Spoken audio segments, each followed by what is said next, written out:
Distinguished guests, ladies and gentlemen, welcome to 2020 Sustainable Development Forum for the Yellow Sea. My name is Kim Min-hue, and it's a great honor to be with you as the MC for today's event.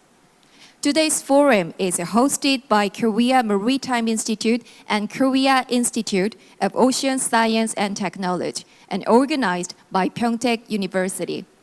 This year is so special because this year marked the first anniversary of this forum.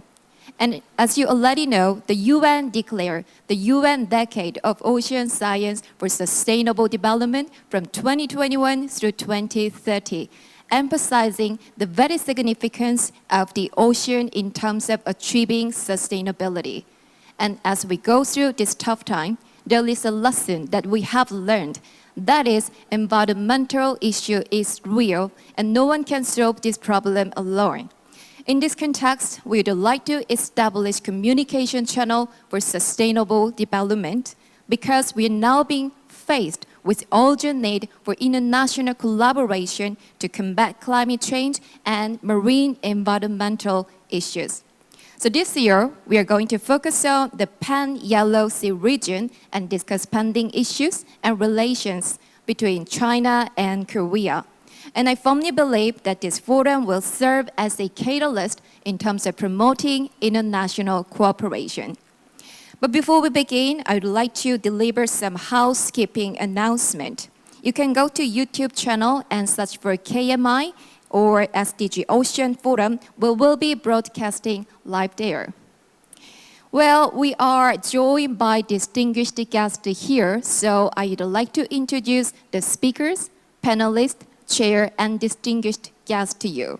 So when I call out their name, please welcome them with a big round of applause. First, we are joined by Mr. Sung-hyuk Moon, Minister of Ministry of Oceans and Fisheries. Ladies and gentlemen, please give him a big hand. And next, we have Mr. Ki-moon Pan, Chairman of National Council on Climate and Air Quality. Please welcome him with a big round of applause. And today's host, Mr. Young-tae Jang, President of Korea Maritime Institute.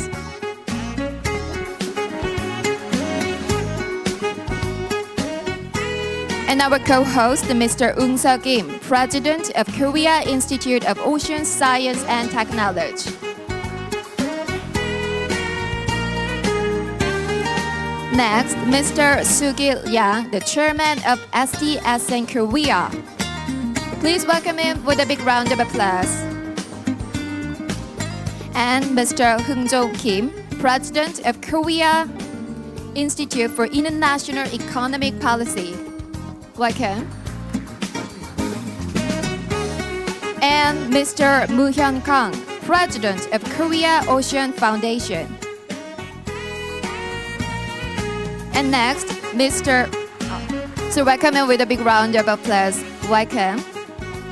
And next, Mr. Young-moo Kim, Executive Vice Chairman of Korea Ship Owners Association. Welcome.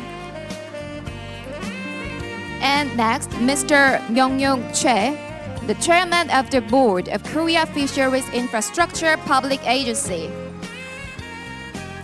And next, Mr. Son-do Hwang, President of National Marine Biodiversity Institute of Korea. And Mr. Do Nam, Director of R&D Center of Korea Maritime Transportation Safety Authority. Welcome. And Mr. Dong-hyun Lee, Professor of Pyeongtaek University. Welcome. And Mr. Dong-hyun Lee will serve as a discussant for the round discussion table later. And next, Mr. Yoon-ho Lee, Vice President of Korea Institute of Ocean Science and Technology. Please welcome him with a big round of applause. He will also serve as a discussant for the round discussion table. And next, Mr. Chung-ho Nam, Deputy President for Marine Policy Research of Korea Marine Institute.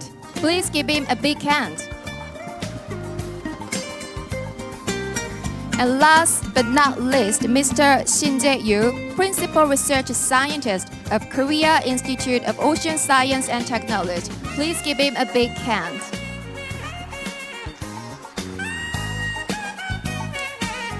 So once again, thank you to all the distinguished guests here for taking your valuable time to join us today. Now, to begin the 2020 Sustainable Development Forum for the Yellow Sea, I'd like to invite Mr. Young-tae Chang, the President of the KMI, to the stage for the opening remarks. Ladies and gentlemen, please welcome him with a big round of applause.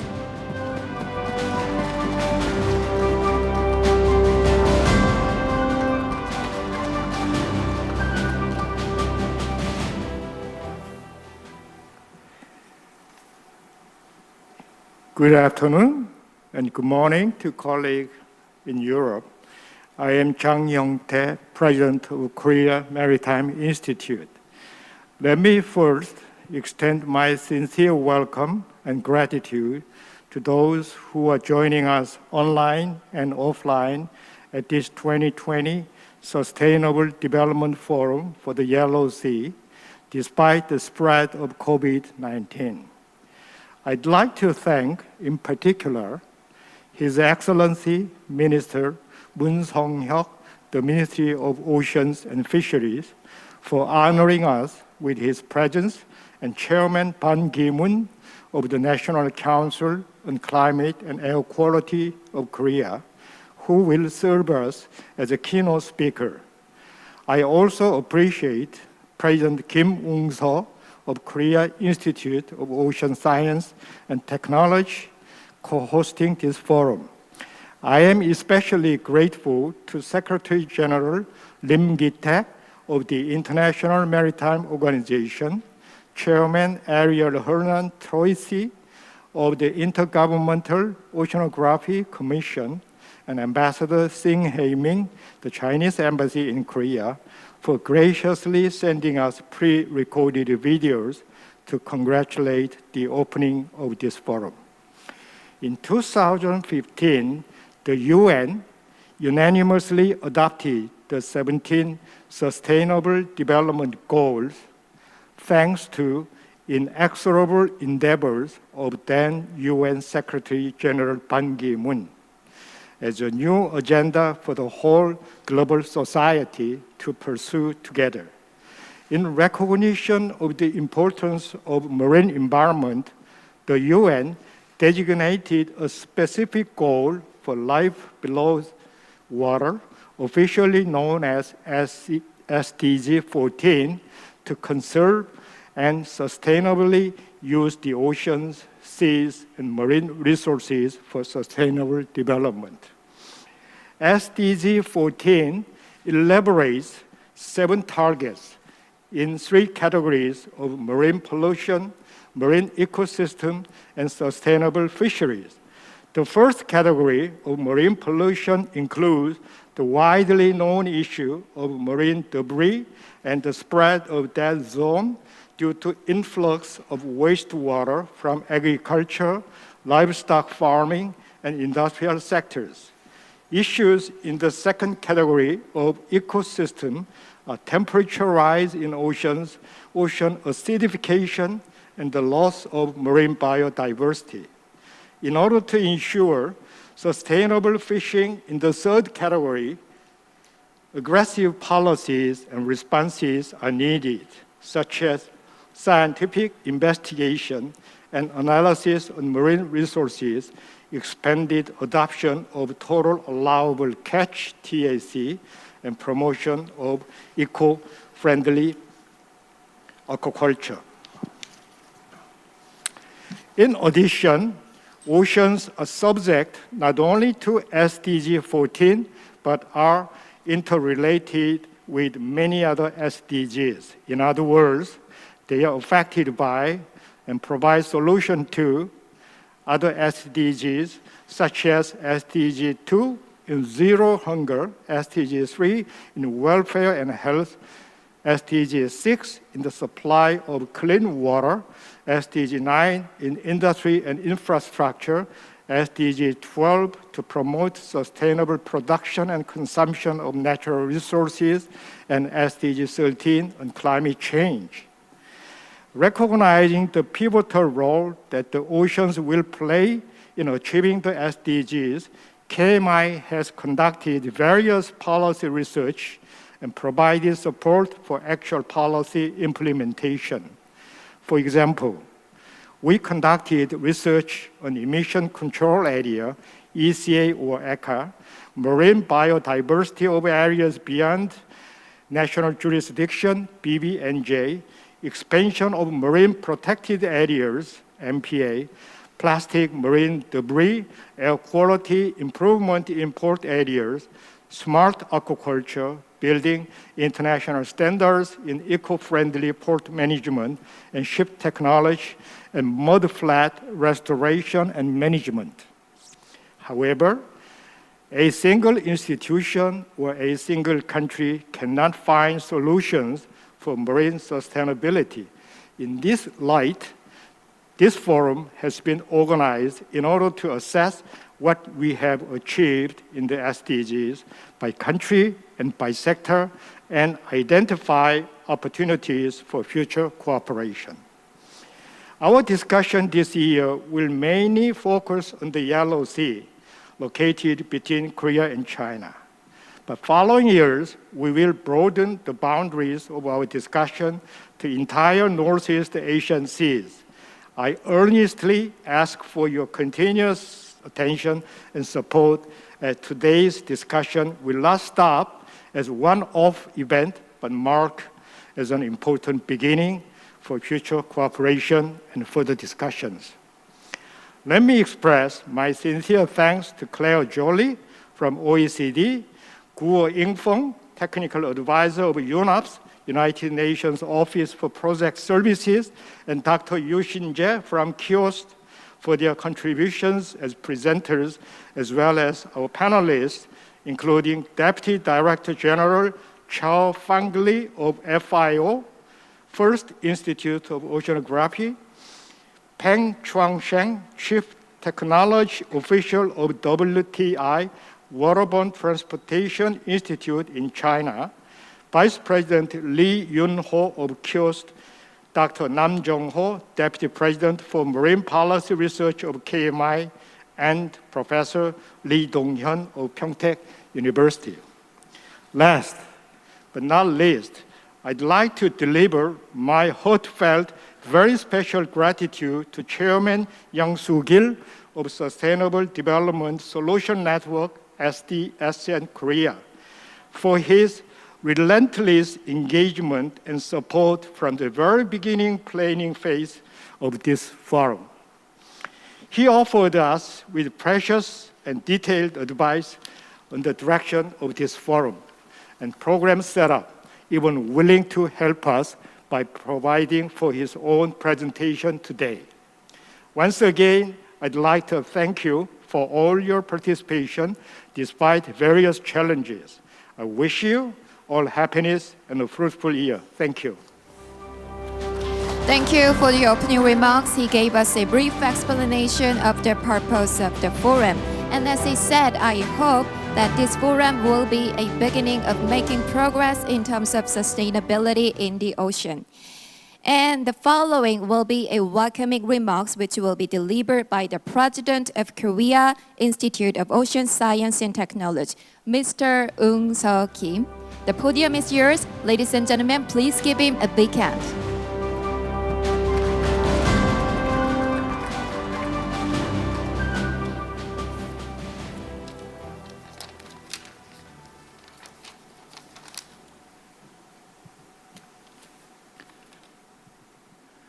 Good afternoon, distinguished guests, ladies and gentlemen.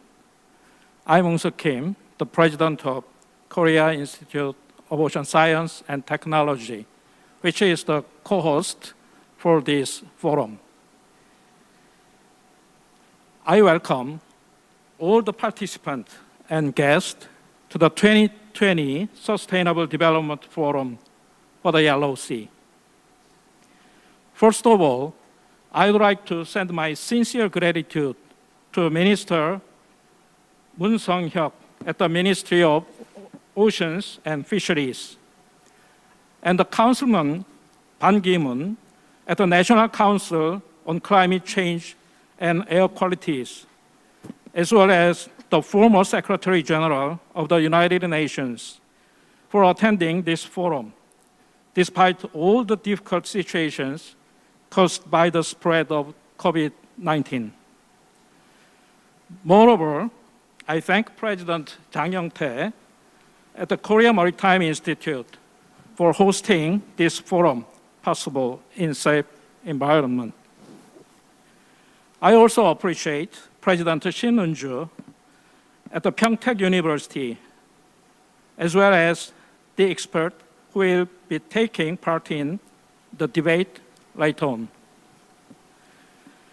I also thank all the staffs at the Korea Maritime Institute for making every detail to prepare this forum at professional levels. It's needless to say how many benefits the oceans provide to the humankind. But we must admit that we have exploited the ocean like a treasure box to us by now. This is why there are outspoken voices that the harsh maritime development considered to be the relic from the 20th centuries. It needs to be overcome by the method of sustainable use from now on. The UN Decade of the Ocean Science for Sustainable Development, proposed by the Intergovernmental Oceanography Commissions of UNESCO, makes its kickoff next year. Undoubtedly, the questions how we are able to keep the given marine resources and ecosystems in good conditions for the future generations will persist as a number one priority.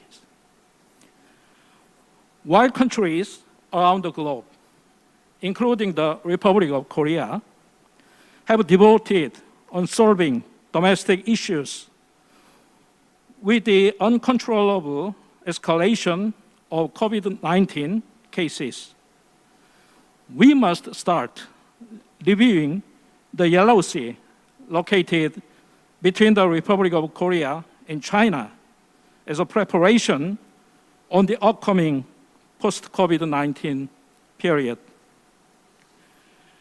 I hope today's forum will bring about marine environmental issues in those Yellow Sea area, and everybody of the world will stand together in the missions of the sustainable development of the seas and oceans. To the participant, I wish today's forum will be remembered as a valuable event to be able to predict future trends and to seek a road that our humankind must take in the new normal period after COVID-19. I hope all of you keep your health from COVID-19. Thank you. Thank you. Thank you, Mr. Kim, for your welcoming remarks.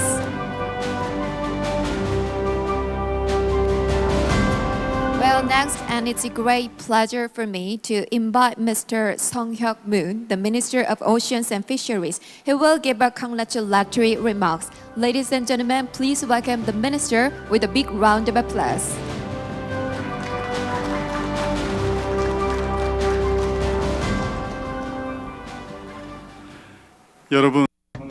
Ladies and gentlemen, it is a pleasure to meet you. I am Moon Sung-hyuk, Minister of Oceans and Fisheries for the Republic of Korea. I would like to extend my warmest congratulations to you on the opening of the 2020 Sustainable Development Forum for the Yellow Sea. I would like to thank Pan Ki-moon, Chairman of the National Council on Climate and Air Quality, who has taken time out of his busy schedule to deliver his meaningful keynote speech. Furthermore, I would like to express my gratitude and welcome to Young Soo-gil, Chairman of Sustainable Development Solutions Network, Kim Hoong-jong, President of Korea Institute for International Economic Policy, as well as all participants joining us both online and offline. My deepest gratitude also goes to Chang Young-tae, President of the Korea Maritime Institute, and Kim Ung-seo, President of the Korea Institute of Ocean Science and Technology, as well as their staff, for organizing this forum. Ladies and gentlemen, we are facing various challenges that threaten humanity's prosperity as well as its very survival, such as climate change, environmental pollution, and the recent global COVID-19 pandemic. In response to these issues, the international community adopted the Sustainable Development Goals in 2015 at the UN General Assembly and have gathered our collective strength to simultaneously establish the 3 pillars of environmental protection, economic growth, and social stability and inclusion by 2030.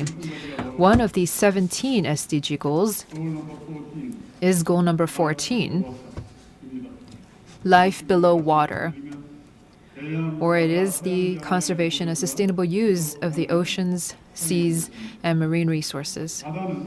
The oceans are a source of food for all humankind, as well as an important source of livelihoods related to various industries such as shipping, shipbuilding, and tourism. However, the oceans are also becoming more vulnerable to various crises, such as marine pollution, depletion of marine resources, rising temperatures, subtropical typhoons, and other climate disasters that are growing in their intensity and frequency.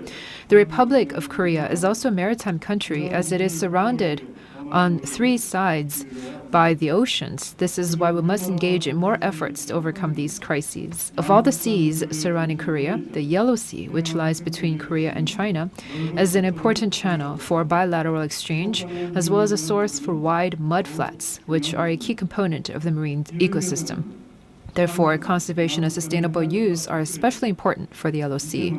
To that end, Korea and China must pool their wisdom to respond to the issues of marine plastic waste, microfine dust, overfishing, and other challenges that threaten the Yellow Sea. We must also strengthen our cooperation on ocean sciences and technology, such as oceanographic observation and forecasting, to build our capacity to predict and respond to the changes in our oceans.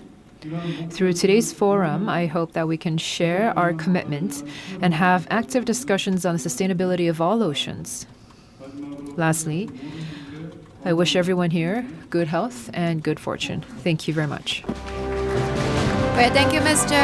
Minister, for attending forum despite your busy schedule and also your kind words. Well, as I mentioned earlier, international cooperation and collaboration is one of the most important agendas we're discussing throughout the forum. To this end, close consultation with international organizations is required. In this sense, we have received some message from international organizations and diplomatic missions. The first message is from Secretary General of the International Maritime Organization, Mr. Ki-taek Lim. Let's meet him through the video. Excellencies, ladies and gentlemen, I'm very pleased to address the 2020 Sustainable Development Forum for the Yellow Sea. This forum provides an excellent opportunity to discuss and provide ideas for the future sustainable development for the Yellow Sea, but also for the world oceans. The COVID-19 pandemic had an unprecedented impact on our lives and in particular on the maritime sector and its seafarers. In these challenging times, shipping services are critical to deliver vital goods. The maritime sector shows the importance of the ocean for a truly sustainable development. Shipping, as one of the major users of the ocean, will also be at the heart of the economic recovery and sustainable growth far into the future, both at the sea and the shore, supporting an inclusive and sustainable ocean economy to underpin the achievement of the Sustainable Development Goals. Sustainable shipping means that shipping activities must be balanced with the safety of life at sea, the long-term health and diversity of the oceans, and the preservation of the marine environment, including contribution to the battle against climate change. To ensure a sustainable global ocean economy, IMO continues to work together, member state and maritime industry, to support the decarbonization of shipping and improve the energy efficiency, the facilitation of shipping through increased digitalization involving ports, tackling marine plastic litters, and the spread of invasive aquatic species through biofouling. And not least, ensuring a sustainable and diverse maritime workforce. All these aspects are keys to successful and sustainable governance of our oceans. Maritime trade is and will remain vital to the world economy. Building a safer, greener, cleaner, and more sustainable maritime industry will require further international cooperation. Targeted policy interventions and investment today for a more sustainable tomorrow. Cooperation and communication are keys to achieve our common goal for the protection and sustainable development of the ocean.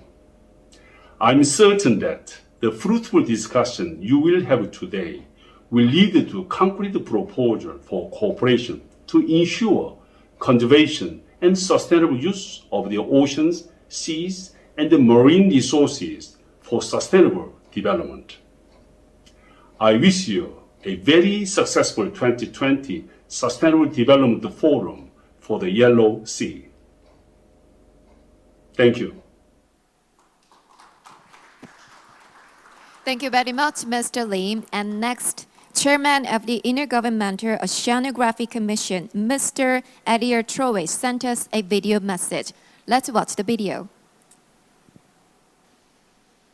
Greetings from Buenos Aires, Argentina. I am Ariel Troisi, the chairperson of the Intergovernmental Oceanographic Commission of UNESCO, and it is a real pleasure and honor for me to join you today in this forum on challenges in sustainability for Yellow Sea cooperation.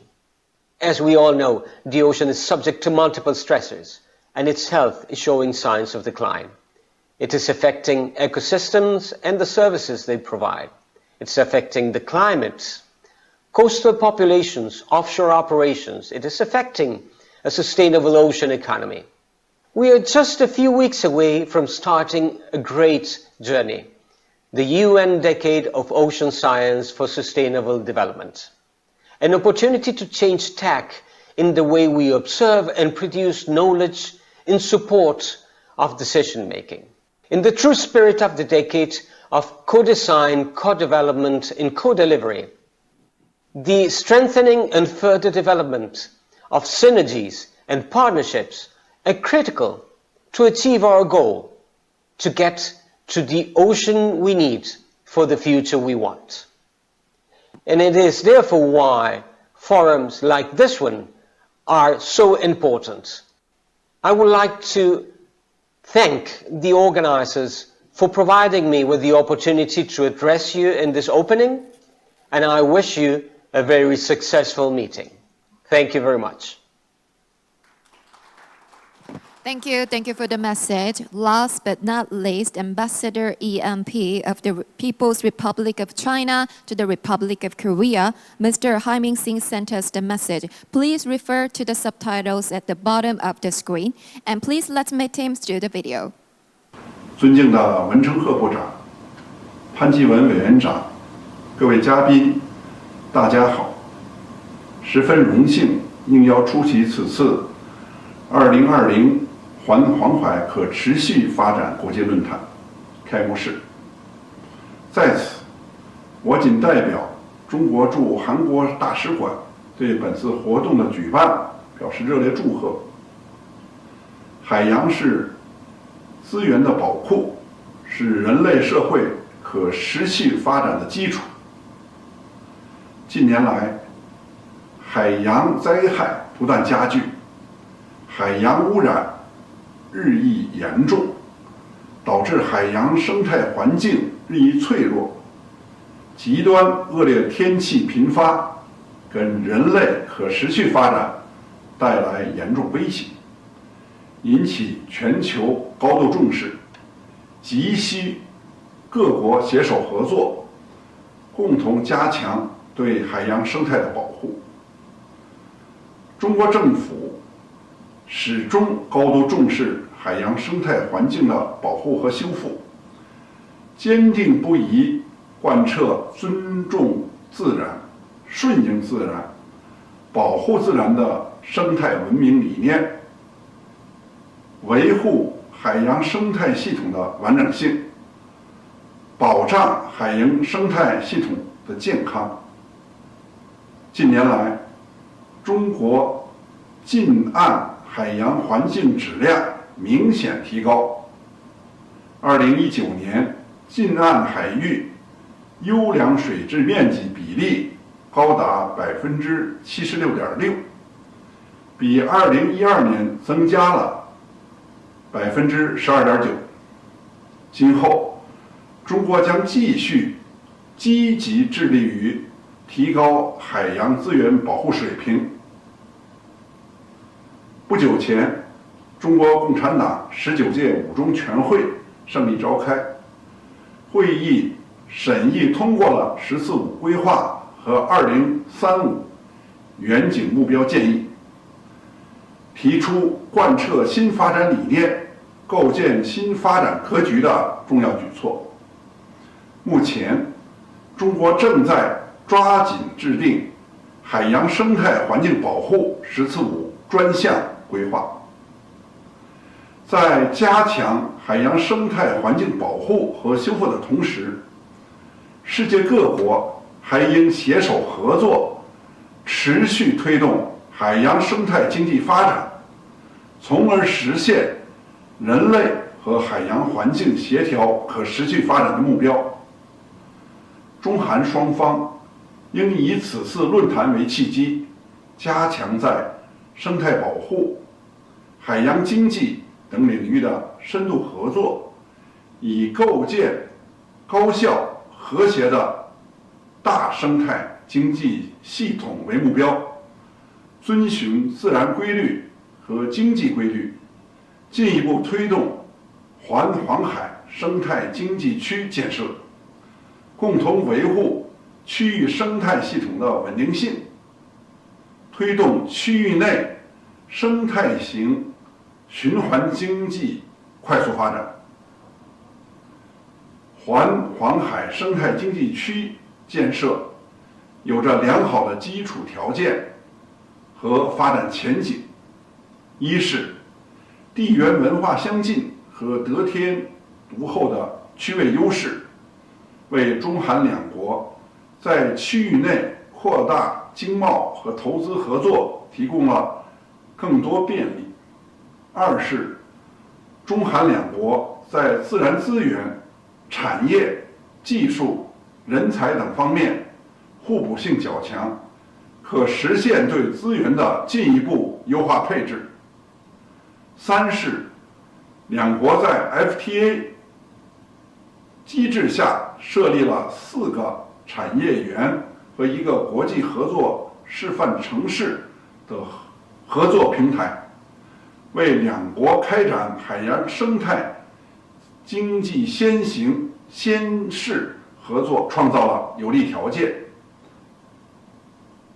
环黄海生态区建设将成为中韩合作的又一范例，并将为世界海洋生态经济的可持续发展提供良好借鉴，推动国际海洋生态经济的一体化发展。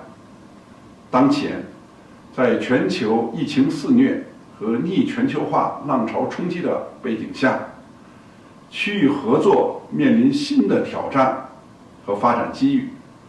我们应以更加务实的作风和开放的态度，着力开展富有成效的多双边合作，探索出一条以生态合作引领对外开放的新道路，携手共同打造水清滩净、岸绿湾美、鱼鸥翔集、人海和谐的新的海洋生态环境。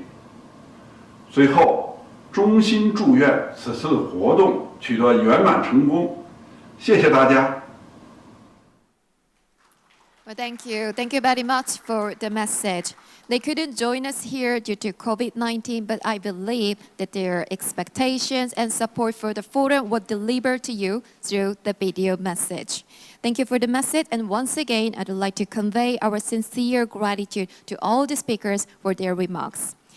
Now we move to keynote speech. For the keynote speech, I'd like to invite the chairman of Presidential National Council on Climate and Air Quality, Mr. Kim Moon-pan, to the stage for the speech. The keynote speech is about the SDGs and climate change, challenge and opportunities. Please welcome him with a big round of applause.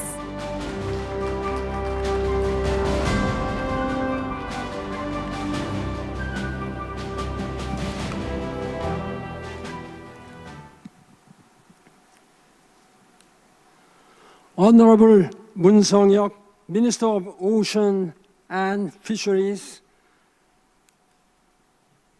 Dr. Chang Yong-tae, President of the Korea Maritime Institute, thank you for your very kind invitation. And Dr. Kim Ung-seo, President, the Korea Institute of Korea Ocean Science and Technology. And I'd like to thank all these previous speakers who have sent congratulatory messages, including Honorable Im Gi-taek, Secretary General of the International Maritime Organization. We are very proud of S.J. Lim, who is the only Korean national who is now one of the leaders of the United Nations system. And I still recall that I have had very close relationship with Secretary General Lim, as both me as a Secretary General, to work for sustainable maritime and ocean environment. And also I thank Honorable Ariel Hernan Triosi, a chairperson of the IOC UNESCO, and also His Excellency Ambassador Xing Haiming of China in Korea. Distinguished guests, ladies and gentlemen, it is my great honor and privilege to address the 6th Pan-Yellow Sea Forum, especially at the time when we need to work towards addressing COVID-19 and the climate crisis. Weather extremities such as drought, floods, typhoons, and wildfires have become more frequently unfolding over the years. Deadly wildfires raged on Russia, Australia, and the United States. Korea had the longest monsoon season on record. There's no doubt that these natural disasters are caused by climate change. More importantly, we must note that current disasters are only a prelude to a looming climate crisis. Many experts say that ecological destruction by humans and the climate crisis are the underlying causes of the new infectious disease like COVID-19. In fact, climate and infectious disease are two sides of one coin. Climate change progresses in a more subtle and gradual way compared to COVID-19, but its impact is incomparably more disastrous.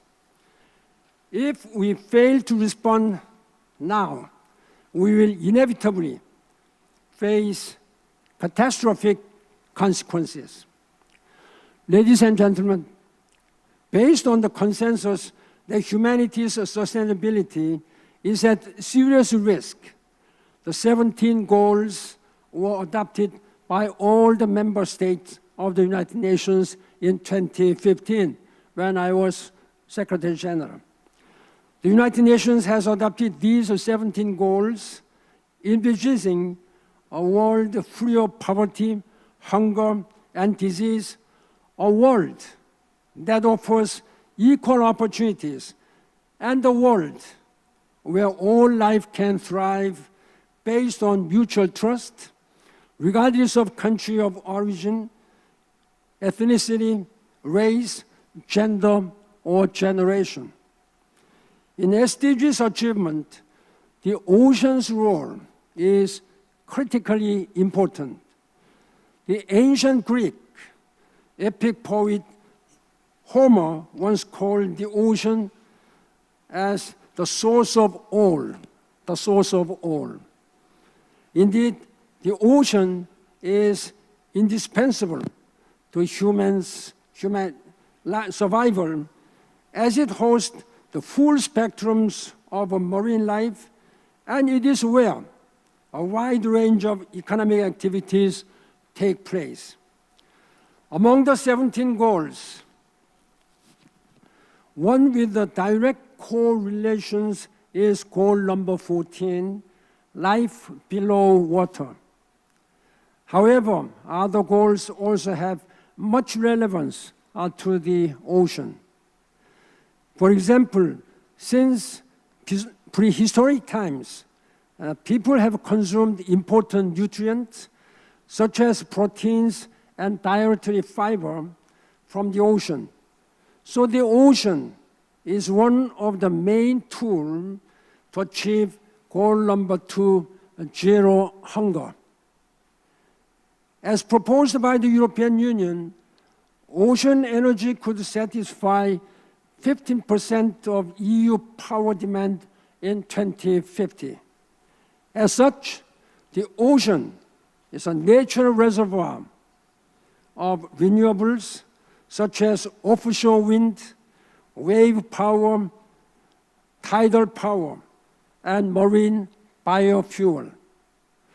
Thus, this is closely aligned with the goal number 7, ensure access to affordable, reliable, sustainable, and modern energy for all.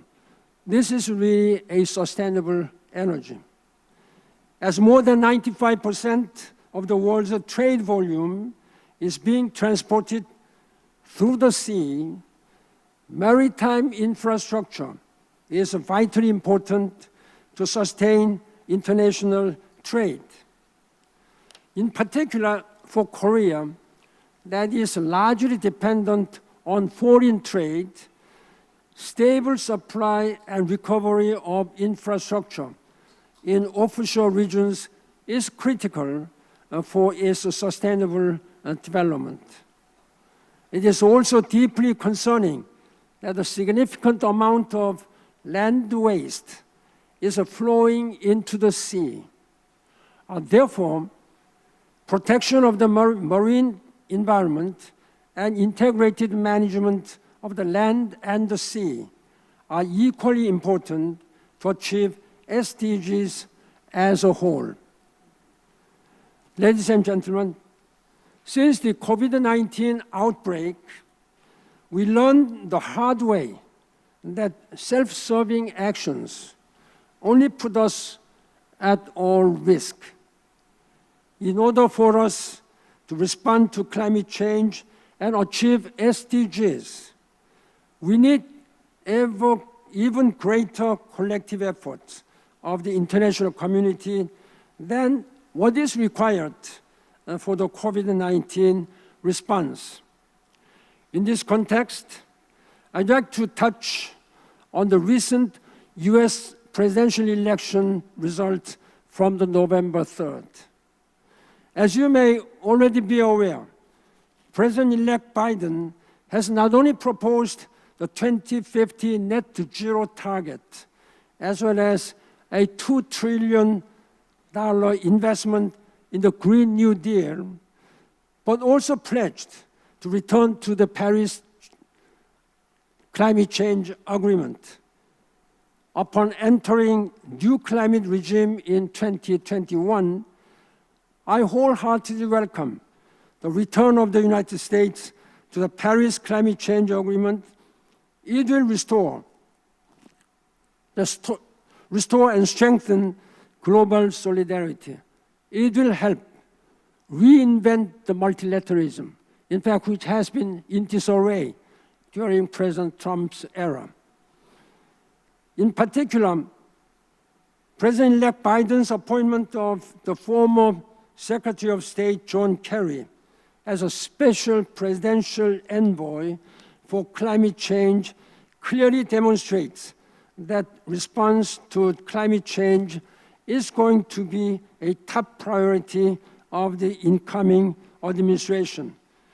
The appointment of John Kerry, former Secretary of State, as a special envoy, also as a senior-most member of the National Security Council of the United States, then means that environment, climate change, is directly related to national and global security.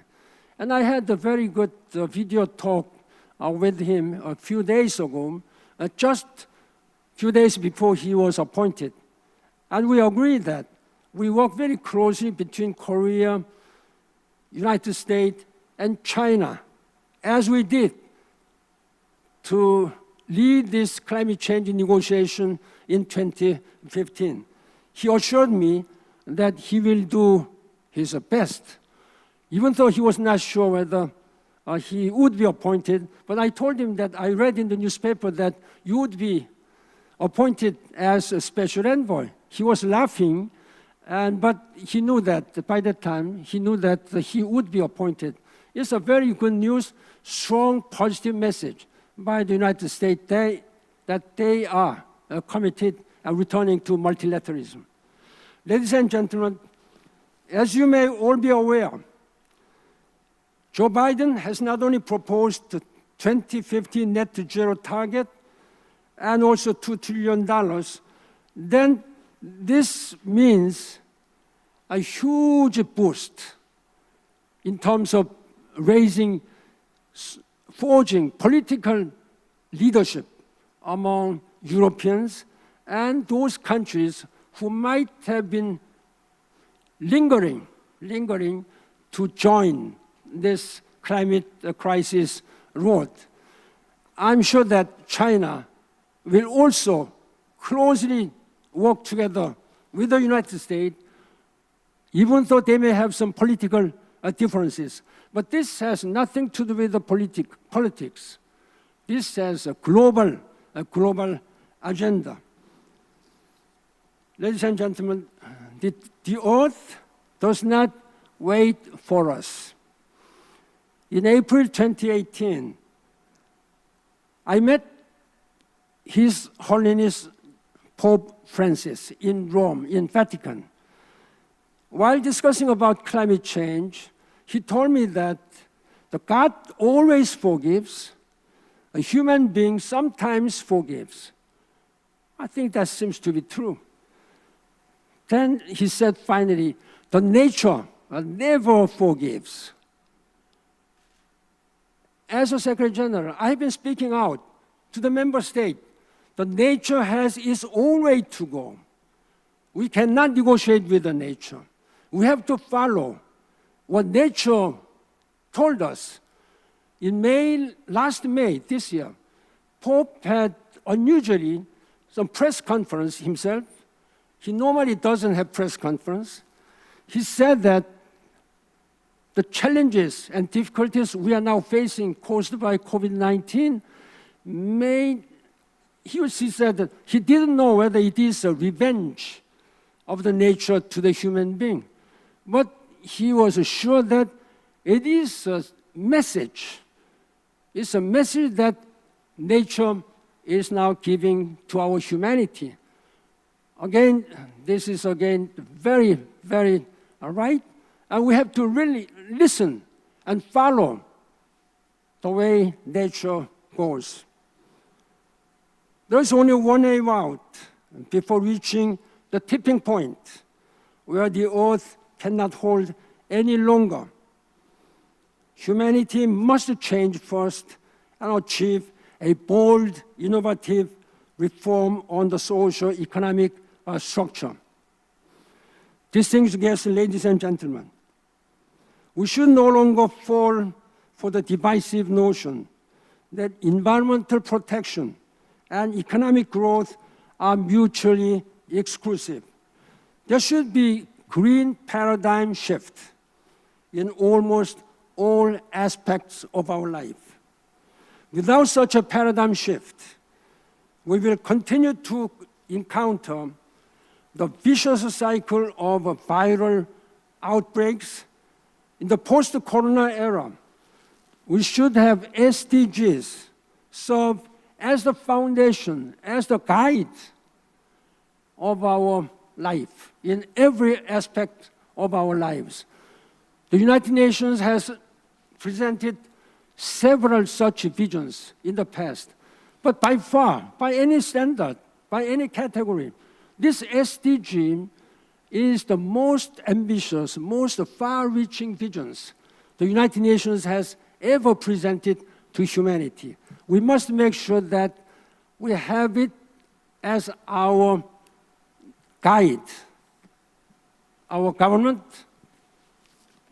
business communities, and our civil societies, they should keep these SDGs in their mind.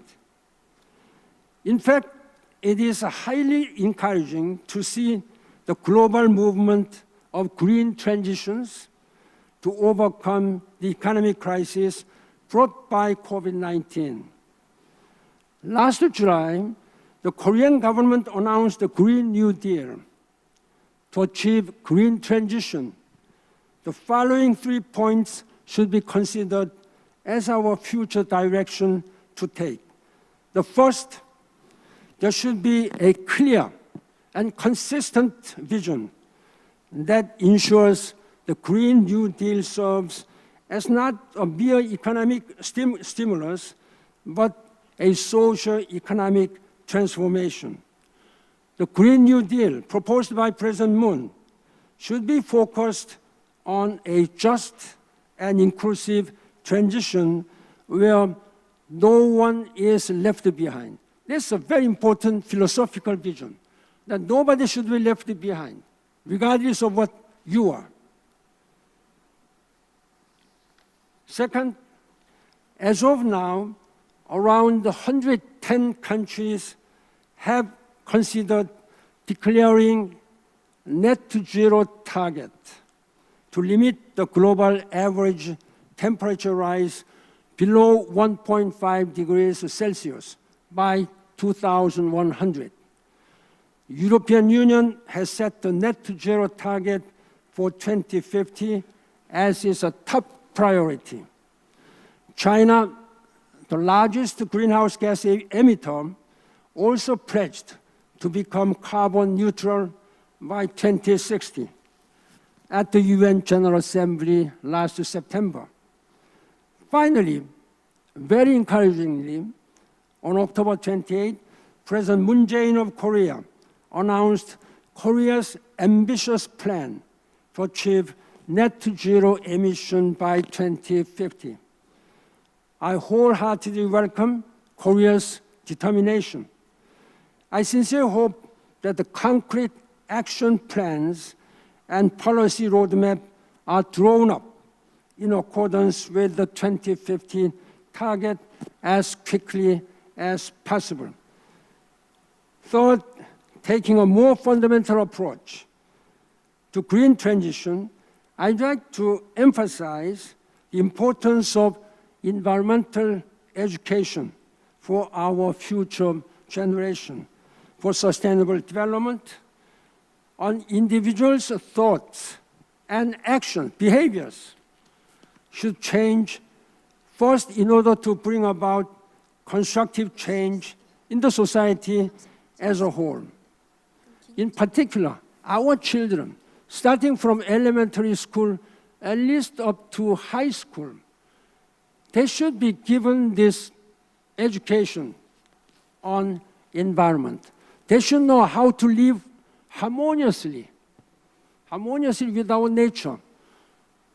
But unfortunately, in our Korean educational system, this education, those curriculums are just selective, optional. So not many schools are teaching the student about environment. Just less than 1%. Unfortunately, there is not a single teacher who specialized on environment. I have been meeting Minister of Education. I hope Minister Moon, please kindly discuss this matter with the Education Minister, Deputy Prime Minister. And I have been meeting Superintendent Generals of Education, all 17 educational superintendent generals, just urging them to include curriculums on environment to teach the young students from elementary school. Distinguished ladies and gentlemen, let me conclude. Climate change is not a problem of tomorrow, but is affecting people today. Decisions made by human society today will change not only their lives tomorrow, but also the lives of many generations to come. Today's forum presents a meaningful opportunity for policymakers and researchers to share insights and discuss sustainable development strategy in the maritime industry. Your engagement today will be the first step to protecting our only planet Earth. I have been speaking out again. We don't have plan B because we have only one planet. We don't have planet B. We have to live on this planet Earth. That is why we don't have any other option but to act today now. Ladies and gentlemen, I look forward to a greater role of the KMI that has put together this special event. The number of confirmed cases has been increasing lately. Please take good care of your health, and let us work together to make sure that all these sustainable development goals, including climate change agreement, are carried out, implemented by us. This is our moral and political responsibility to make sure that our succeeding generations will live in sustainability and peace and harmony. Thank you for your attention. Thank you very much. Thank you. Thank you for the keynote speech and sharing valuable insight. And as he said, the Earth doesn't wait for us, and I assume that all of you presented here totally agreed with this request that we must take concrete action in unity. Once again, thank you very much for the message.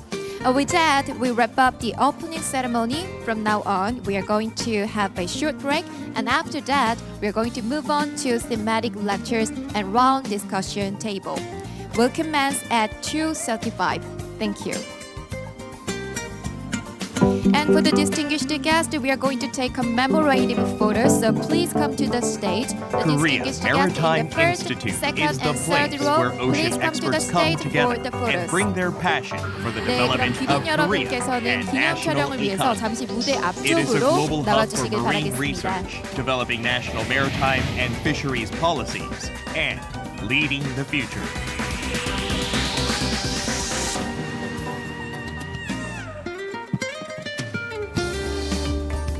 In 1984, Korea Maritime Institute was first established, actively responding to the fast environmental changes of the global maritime and ports industry, and conducting research for the development strategy of the domestic maritime industry.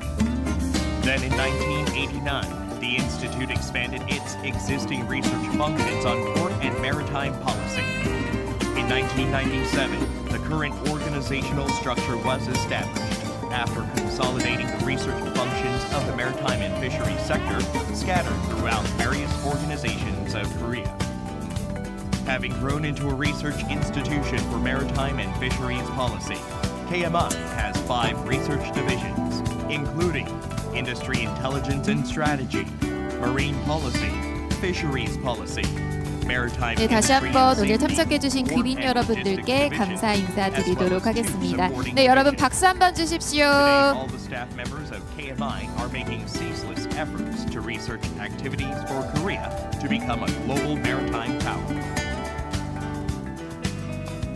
The outcome of the research activities has 네, laid the 바쁘신 foundation 와중에도 for 다시 한번 Korea's 참석해주신 policymaking 귀빈 in the maritime 여러분들께 and fisheries 진심으로 sector. 감사하다는 인사 And 드리겠습니다. it will play a 감사합니다. pivotal role in advancing Korea into a global top 5 maritime power.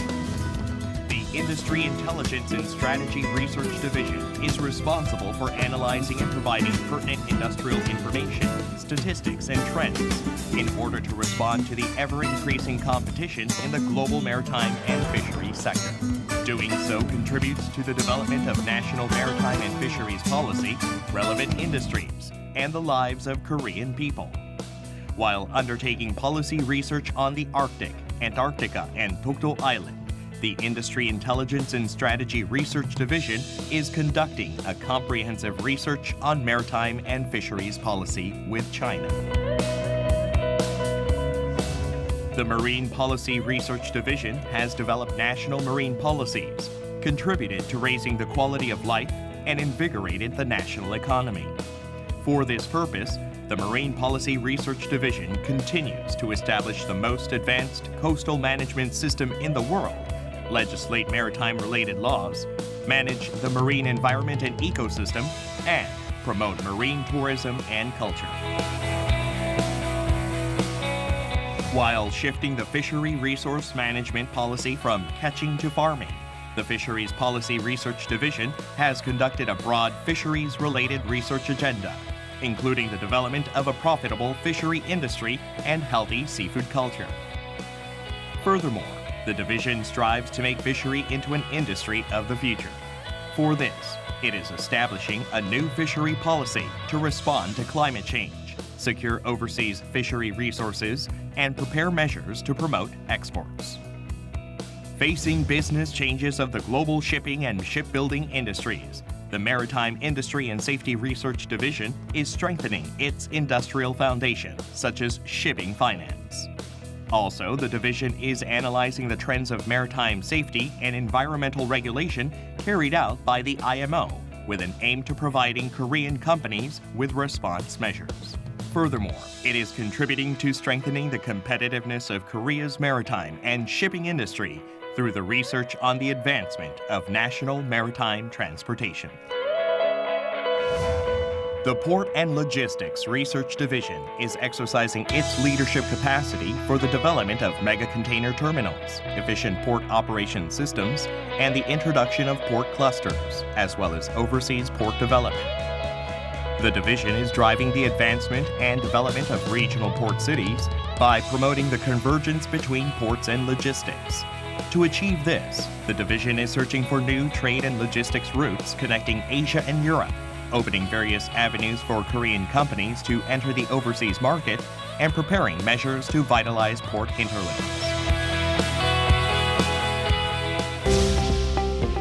To respond to fast environmental changes, KMI has strengthened its forecasting of the market and industrial demand by collecting, analyzing, and distributing information regarding current trends, and then archiving this information into a database. To serve this purpose, KMI operates 5 specialized research centers. The Fisheries Outlook Center provides fishermen, distributors, and governmental policymakers with various scientific observation services, such as interpreting satellite images and aerial photos. By doing so, it contributes to balancing supply and demand, as well as to the price stabilization of fishery products. As countries increasingly conclude FTA agreements centered on large economies, such as the EU, USA, and China, KMI has established the FTA Implementation Support Center. By doing so, it provides effective measures to domestic fishermen who are vulnerable to FTA implementation. Also, the K-Fish Information Center is preparing for the era of mega FTA, providing information about the products needed to expand exports and pioneering a new market for fishery products. The Shipping Market Research Center conducts survey and analysis projects such as forecasting the global shipping market, and developing a KMI freight index. With these, the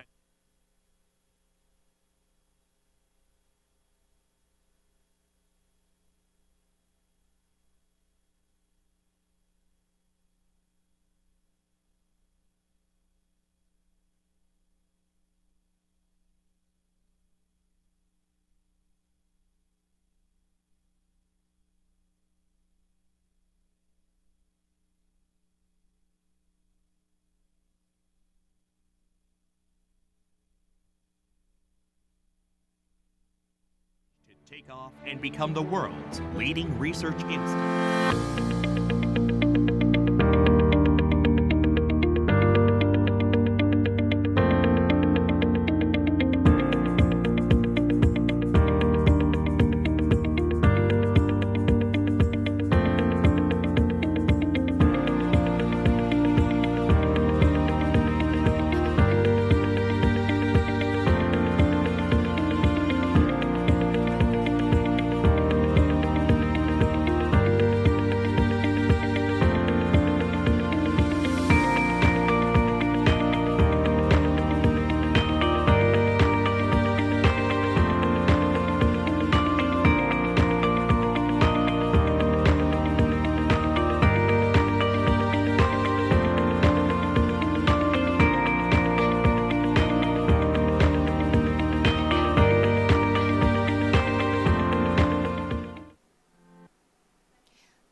Ladies and gentlemen, let's begin the session of lectures. We have 4 speakers today. As you know, due to pandemic, borders are blocked and protectionism is on the rise. But even in this situation, we can't escape the threat of climate change. Against this backdrop, our speakers will talk about the current issues of climate change from the perspective of the ocean. If you have any questions or comments about the lecture, please leave them on our YouTube channel. We will answer in the discussion later. Well, without further delay, I will invite the first speaker. The first speaker is Mr. Soo-gil Yang, the chairman of Sdocean Korea. He will give a presentation regarding the Sustainable Development Report 2020, China and Korea in the world. Please come to the stage. Ladies and gentlemen, please welcome him with a big round of applause.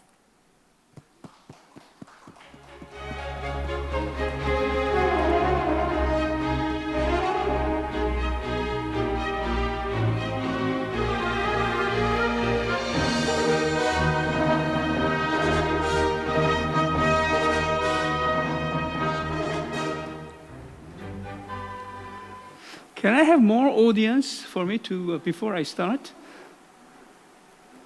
Actually, the audience is watching us online. Yeah?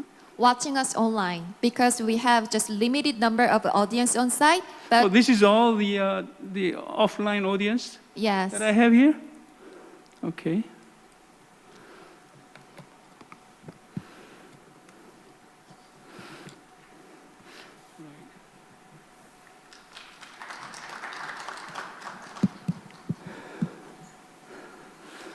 I have been permitted to speak without this mask on because I am at least several meters away from the front row.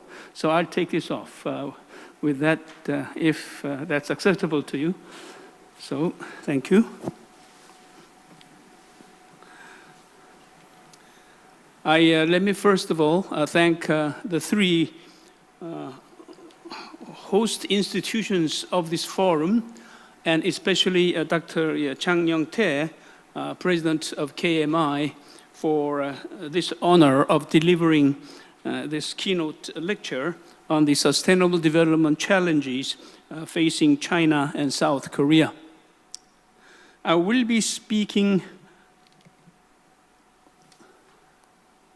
as a senior economist of Korea who have been studying South Korea's green growth and sustainable development challenges since 2009, as a member of Korea's Presidential Committee on Green Growth and of the Leadership Council of the UN Sustainable Development Solutions Network, or SDSN, which was actually launched as a global network of high-level experts on sustainable development challenges by the then UN Secretary General Ban Ki-moon, who has just been with us this afternoon.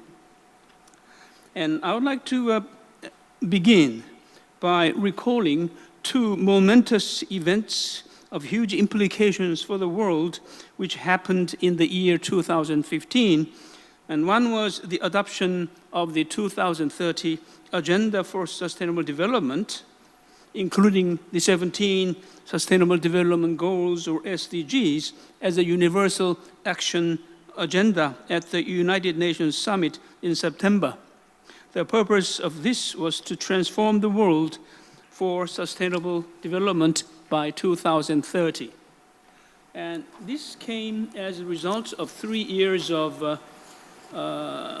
intense global scale discussions and negotiations since the Rio Plus 20 summit held in 2012.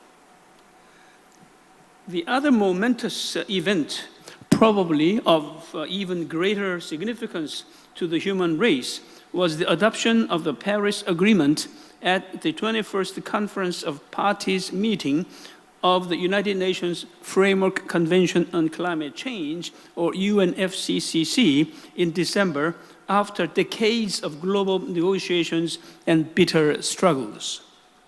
The Paris Agreement led the world to, among other things, adopt the goal of achieving net zero carbon emissions by the middle of this century. These two epochal events in the modern history of the world were achieved by the United Nations under the leadership of the then Secretary General Ban Ki-moon. We, China and South Korea, should be proud to say this because it was our two countries in particular which sponsored his victorious candidacy for the Secretary General in 2007. The ultimate goal of the SDGs is to secure the sustainability of the planetary environment, but this cannot be done by some countries alone, but by all. Every country, and in fact, every citizen of the world should join because everyone depends on planetary resources, including a stable climate, for daily subsistence and enjoyment. But as a country, people will not cooperate for this purpose if their economies are collapsing or if they are divided among themselves, fighting one another because of social exclusion and discrimination. This is to say that the environment, the economy, and the society are all interconnected, support one another, and in this sense constitute three pillars of sustainable development founded on the pedestal of good governance. The SDGs consist of 17 goals with the different focuses: environmental, economic, and social, and even political in the sense of requiring good governance. The composition of 169 sub-goals or targets which make up the 17 goals shows that each of these goals addresses 2 or 3 of those pillars at the same time. The SDGs experts say that the goal 13, in particular, the climate action goal, commits the world to appropriate climate actions to implement the Paris Agreement, including to the net zero carbon emission targets by the mid-21st century. Climate change mitigation and adaptation under SDG 13 and the Paris Agreement are necessary or beneficial for all of the 17 SDGs and for SDG 14 in particular. 17 SDGs are interconnected with one another in a complex way through 169 targets. The interconnectedness among the SDGs is well demonstrated by the fact that the current COVID-19 or coronavirus crisis, which is an environmental crisis in origin, has been decimating people's lives, employment, and economic growth, shaking all societies around the globe. The world agreed to achieve our targets over the years to 2030, and time is pressing, especially in view of the pending environmental crisis at the global level. This is nothing less than a global sustainability crisis. Coronavirus is a zoonotic pandemic, zoonotic in the sense of originating from the animal world. It is a blunt, devastating manifestation of this crisis and demonstrates the urgency of the SDGs actions, and we humans are hanging by the cliff. I'm not a Christian, but I wonder whether the coronavirus crisis is the last warning from Mother Nature that the biblical apocalypse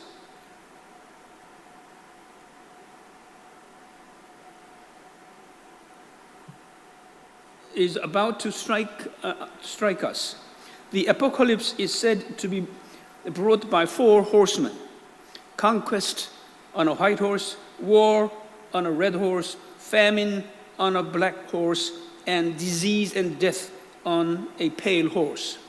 The SDGs may be humans' last-ditch efforts to push off this apocalypse. We now have a very narrow window of opportunity for meaningful actions, barely 10 years to the target year for the SDGs. The goal of particular interest to this forum is Goal 14, the goal on life below water. And here is the list of 7 targets which make up Goal 14. They address marine pollution, marine and coastal ecosystems, ocean acidification, harvesting and overfishing, destructive fishing practices, coastal and marine areas, fisheries subsidies, and benefits to small island developing and least developed countries. The map here shows that the Yellow Sea is a commons which are shared by China, North Korea, and South Korea. This is a reminder that Yellow Sea cooperation is an agenda for all 3 of those countries. So, the title of my present speech is about cooperation among China and Koreas, namely South and North Korea. The Global Environmental Foundation reports that the Yellow Sea is one of the most intensively exploited areas in the world. Approximately 10% of the world population lives in the area that drains to the Yellow Sea. On this slide, I underline the vital importance of the Yellow Sea to all 3 countries. I have also listed major transboundary environmental problems which challenge our 3 countries. I will skip the details. Here, I state that the oceans, seas, and coastal areas form an integrated and essential component of the Earth's ecosystem and are critical to sustainable development. The Yellow Sea is in turn an integrated and essential component of those global oceans, seas, and coastal areas, and accordingly of the Earth's ecosystem, critical to humanity's sustainable development. The 3 countries owe it not only to themselves, but also to the world to restore and preserve this sustainability of the Yellow Sea. Let me also note that the solution to the ecosystem protection of oceans and seas consists in good governance, an enabling environment, sustainable land and marine-based human activities, among others. This should apply to the Yellow Sea cooperation as well. the solutions are not limited to marine-based actions. I believe that environmental problems of the Yellow Sea are, in the ultimate analysis, largely the result of the relentless increase of human pressure on nature in general in the three countries, and in China and South Korea in particular. Urgent measures are necessary to reduce the impact on nature by encouraging efforts to, first, reduce, refuse, and recycle; second, adopt circular economies; third, shift consumption toward digital products; and fourth, fundamentally reconfigure social institutions, facilitating the linking of economic growth from an increase in material consumption. I know that this is quite a tall order, which probably lies outside the domain of consideration at this forum. My point here, however, is that we should push all 17 SDGs as a holistic, interconnected agenda in order to make a fundamental and good progress on SDG 14. This slide demonstrates the point made by an earlier slide that there is a complex interaction among the 17 goals, so that in order to achieve SDG 14, we should make progress on the other SDGs as well. This takes me to my next task in this presentation, which is to review the progress being made with the SDGs in general at the global level. The chart here shows evaluation of the progress that the world has made in reaching the final targets for the SDGs. It shows that with only 10 years left to 2030, the world is outside 10% of reaching the targets on most of the goals. What is particularly worrying is that the world is on negative trends in reverse movement regarding many targets, including malnutrition, income inequality, use of natural resources, greenhouse emissions, coastal waters, overfishing, and biodiversity issues on land. 4 critical sustainable development challenges stand out, indicating that countries as a whole may be walking backward to cross the tipping points. First, inequalities are worsening around the world, portending persistent slowdown of economic growth and social instabilities, as well as worsening access to education and healthcare. Second, on the climate change front, under business as usual conditions, global warming is headed to exceed 1.5 degrees centigrade during 2030 to 2052 and 3 degrees centigrade by 2100. We should be bracing for various catastrophes which will increase in both frequency and severity over time. And third, waste accumulation continues unchecked. Plastics in the oceans is growing in volume rapidly, damaging marine ecosystems, tourism, fisheries, and maritime transportation. Fourth, continuing biodiversity loss is threatening to cause the so-called sixth extinction to the detriment of human civilization. Time is running out for humans, including for our 3 countries. Countries across the world should all brace up and accelerate their actions to implement the SDGs. This sense of urgency is behind the call for the 2020s as a decade of action by UN Secretary General Guterres. Let us now see how the 3 countries around the Yellow Sea are doing in implementing the SDGs. Here are next 6 slides taken from the annual Sustainable Development Report for 2020 published by the Sdocean, which present summary views on how China, Korea, and North Korea are progressing with the SDGs. According to the Sdocean,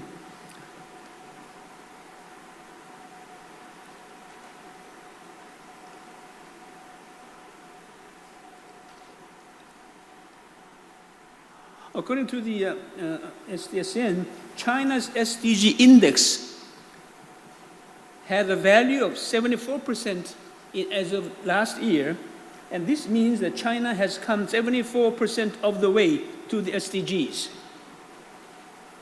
South Korea has come 78% of the way to the SDGs, and North Korea probably the same distance as China.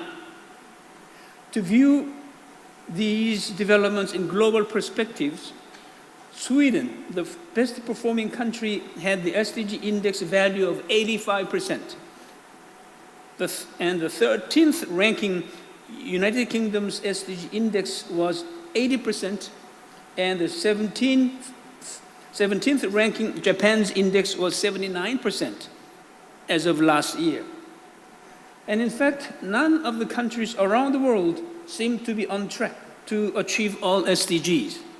According to the Sdocean's assessment, our 3 countries are among 155 countries which were outside the 20% range of the achievement of the SDGs. Now, green-colored goals on the upper panels of these 3 slides say that our 3 countries have already achieved 1 or 2 of these goals, depending on the country, but remain facing significant or major challenges for many other goals. And according to the lower panels on these slides, their policies are headed the wrong direction for some goals. From this quick overview of the state of implementation of the SDGs in the 3 countries, we may draw the conclusion that our countries should indeed each launch a very serious stock-taking of their progress in the SDGs implementation, followed by bold actions to speed up the implementation. This should include efforts to enhance the database for appropriate indicators for a number of targets in the case of North Korea.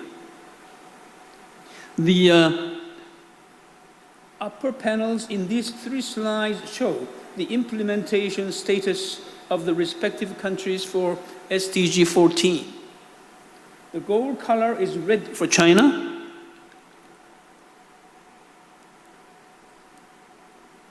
See this, the color of the SDG 14 in the lower panel. Also red for North Korea and brown for South Korea. The red color indicates that the country faces major challenges in implementation, while the brown color indicates that the country faces significant challenges. The lower panels in the 3 slides show that in terms of SDG trends for the goal 14, these arrows show the trend of progress, and these lower panels show that all 3 countries are stagnating, not progressing in terms of policy direction, making no progress. This is what the brown arrow says. So the message, and in fact my main message for today's forum is clear. Our 3 countries received failing or unsatisfactory grades for performance on SDG 14, according to the Sdocean's report. And this should come as a wake-up call for our ocean policies, including especially for the Yellow Sea. We should take cooperation for the Yellow Sea among our countries as a matter of high priority.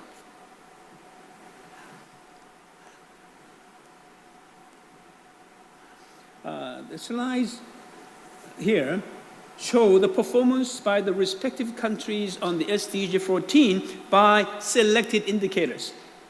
The Sdocean has studied only 5 indicators. The selected indicators are first, the marine area that is protected in marine sites important to biodiversity. Secondly, the Clean Waters Score for the Ocean Health Index. 3, fish caught from overexploited or collapsed stocks. And 4th, fish caught by trawling. And 5th, marine biodiversity threats embodied in imports. And China is is green, that is in good shape regarding the third indicator here, fish caught from overexploited or collapsed stocks. And the same regarding the marine biodiversity threats indicators, although the latter's trend is not clear.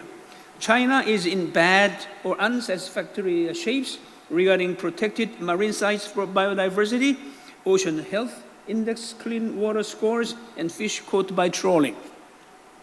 South Korea is in a good shape only regarding the third indicator on overexploitation.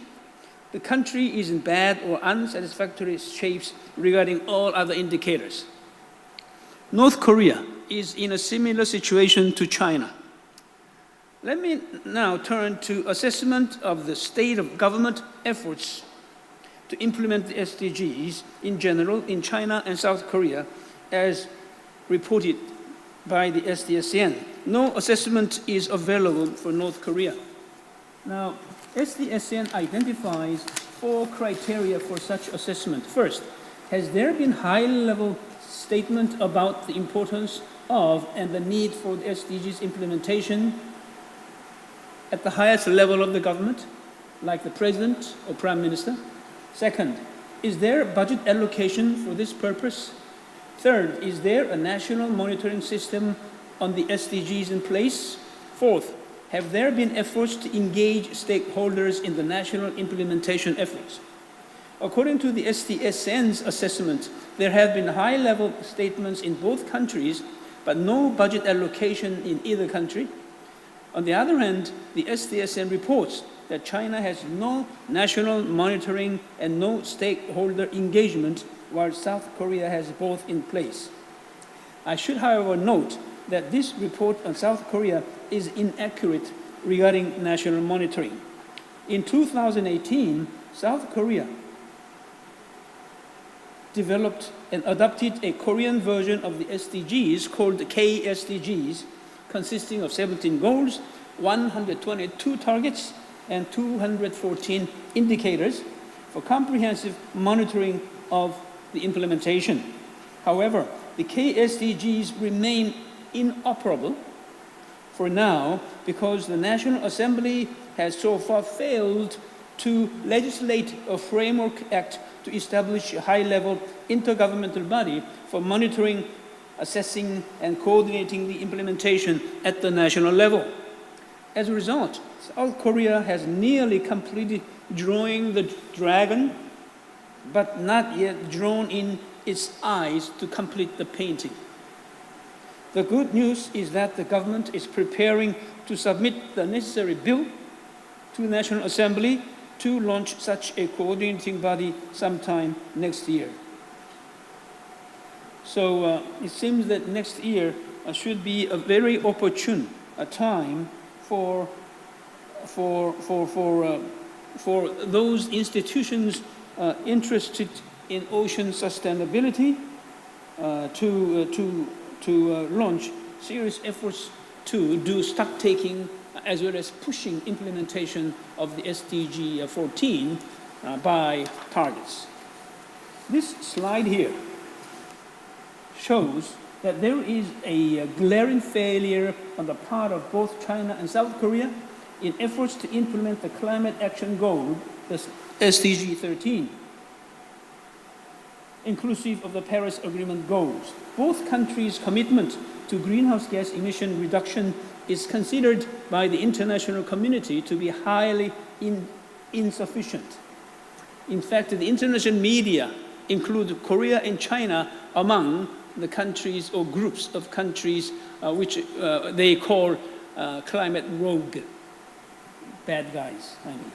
However, the latest news is very good, that China has declared the goal of carbon neutrality by 2060, while South Korea has declared carbon neutrality by 2050, joining EU, Japan, and the US under Biden, President-elect Biden of the United States. And these are remarkable developments which would help accelerate China's and South Korea's implementation of the SDGs. This slide here is a quick summary of South Korea's latest efforts to accelerate its SDGs actions. I have mentioned all of what's in here except two. One is that in July, President Moon declared the launching of the Korean New Deal.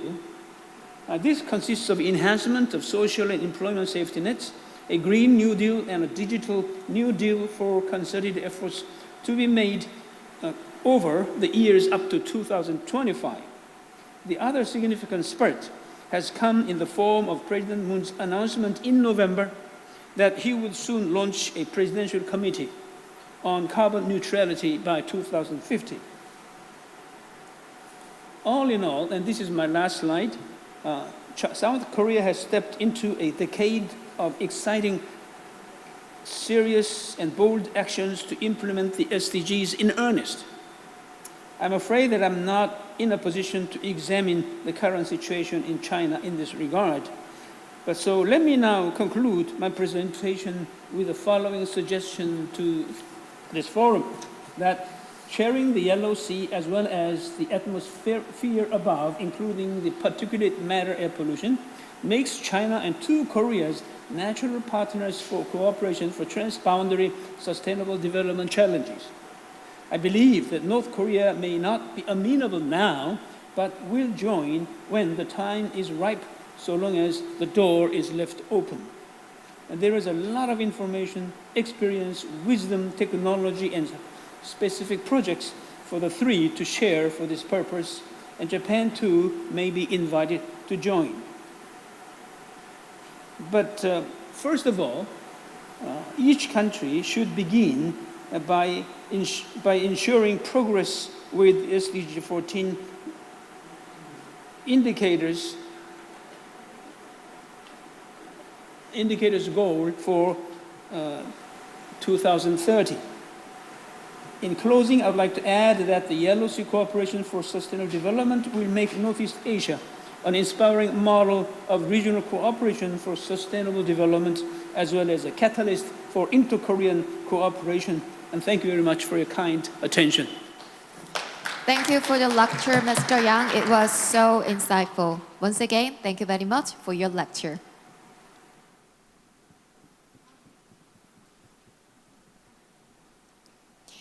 And the next, Ms. Claire Jolie from the OECD STI will give an online presentation regarding delivering a sustainable ocean economy in the framework of SDGs. Even though it is very early in the morning in France, she kindly participates live online. Let's meet her via Zoom. Hello, Ms. Jolie. Hello, can you hear my voice?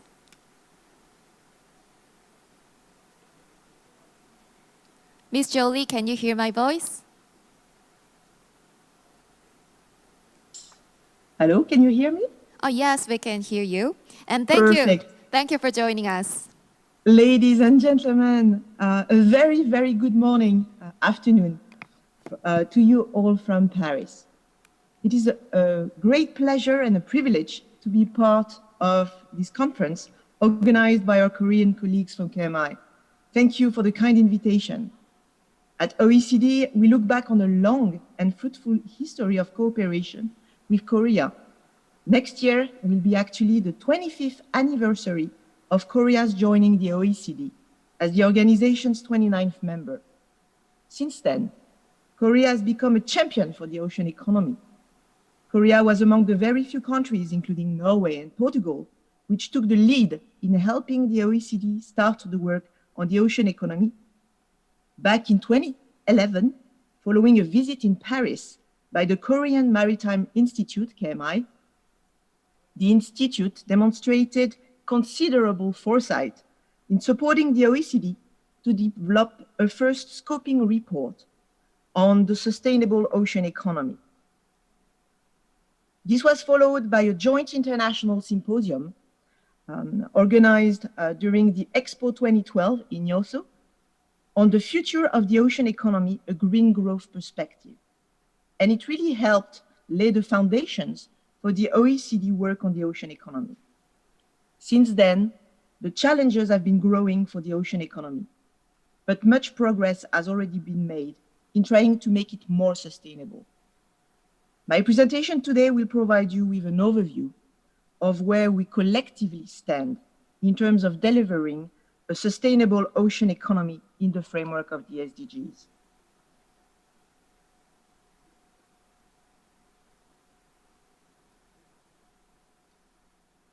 As you can see in this slide, we have two main missions in our group at the OECD. First, in terms of ocean economy measurement, and that is an important field as we need to know much more about the size and impacts of ocean economic activities. We are developing new satellite accounts right now with a number of countries, including Korea, but also the United States, Canada, Norway, Portugal, and many others. But we're also very active in terms of exploring how science and innovation can be boosted to improve ocean sustainability. The key message we have for policymakers all around the world is that there's an urgent need to transition toward a sustainable ocean economy. And sustainability cannot be assessed or achieved without accurate and reliable indicators of the state of the ocean environment and of the economy. So for us at the OECD, the ocean economy has two pillars for measurement purposes. First, the ocean-based economic activities, like ocean-based industries. And second, the crucial marine ecosystems that provide both life-sustaining services, like carbon capture, and crucial assets that many economies rely on, like fish and minerals, for instance. To get to a sustainable ocean economy, there are three dimensions to take into account: social, environmental, and of course, economic. Only a coherent policy framework can bring more sustainability, as we will see in another slide. We have been working on the ocean economy for almost 7 years now at the OECD, and we are seeing many changes already. In terms of the growing high-level political interest in the ocean, but also in the number and growth of ocean economic activities. When looking at 6 ocean-based industries, including marine fishing, aquaculture, fish processing, shipbuilding, maritime and passenger transport, you can see here that the East Asia and Pacific region is the fastest growing region in value added, from 157 billion USD in 2010 to over 175 billion USD in 2015. And this growth comes with some sustainability challenges. One new challenge that was a big surprise was, of course, the COVID-19 pandemic. Back in 2016, the OECD made some projections for the ocean economy by looking at 10 sectors in particular. We projected that the ocean economy could double in size, in value added, from 2010 to 2030, reaching $3 trillion and employing more than 40 million people. The fastest growing sectors included marine and coastal tourism, port activities, and offshore wind. Industrial marine aquaculture was also taking off, but all this growth came with a price, with many challenges for the ocean health, reinforced by an acceleration in climate change. And the COVID-19 crisis happened. The worst pandemic in our century so far. It had, and it has today, as you know well, many impacts on most ocean-based industries, the coastal tourism and shipping in particular. But still, the main reasons for the growth of economic activities in the ocean remain. We need to transport goods. We have energy needs. People will need more food from the ocean. And eventually, the leisure and travel industry will pick up. Already today, despite the third wave in the pandemic in many countries, container shipping is actually doing very well. The profits in this industry may be the best in recent years.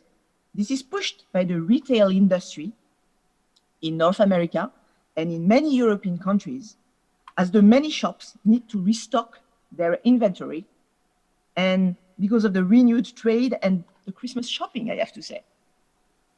This is good news for the container lines, which are already sailing at the highest rates in a long time.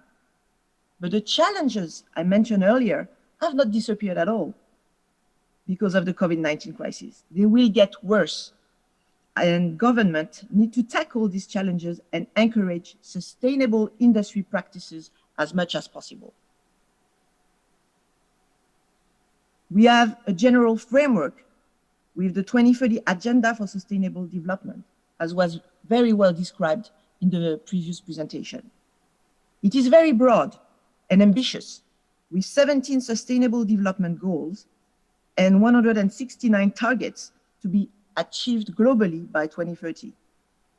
Some are measured well nationally and internationally and achievable, but still, today, there are 43 SDG targets not included because we often don't have ways to measure them. And we still don't have data for more than 60 indicators. Amongst the worst off, we have the planet-related SDGs, climate change, SDG 13, and ocean, SDG 14. There is much work to do here collectively. But there are two positive developments that I want to mention here. First, we know much more about the ocean to manage it better, protect it, and to protect us. This is thanks to a growing ocean observing system and better science for conservation and sustainable uses of the ocean. The UN Decade on Ocean Science for Sustainable Development is about to start.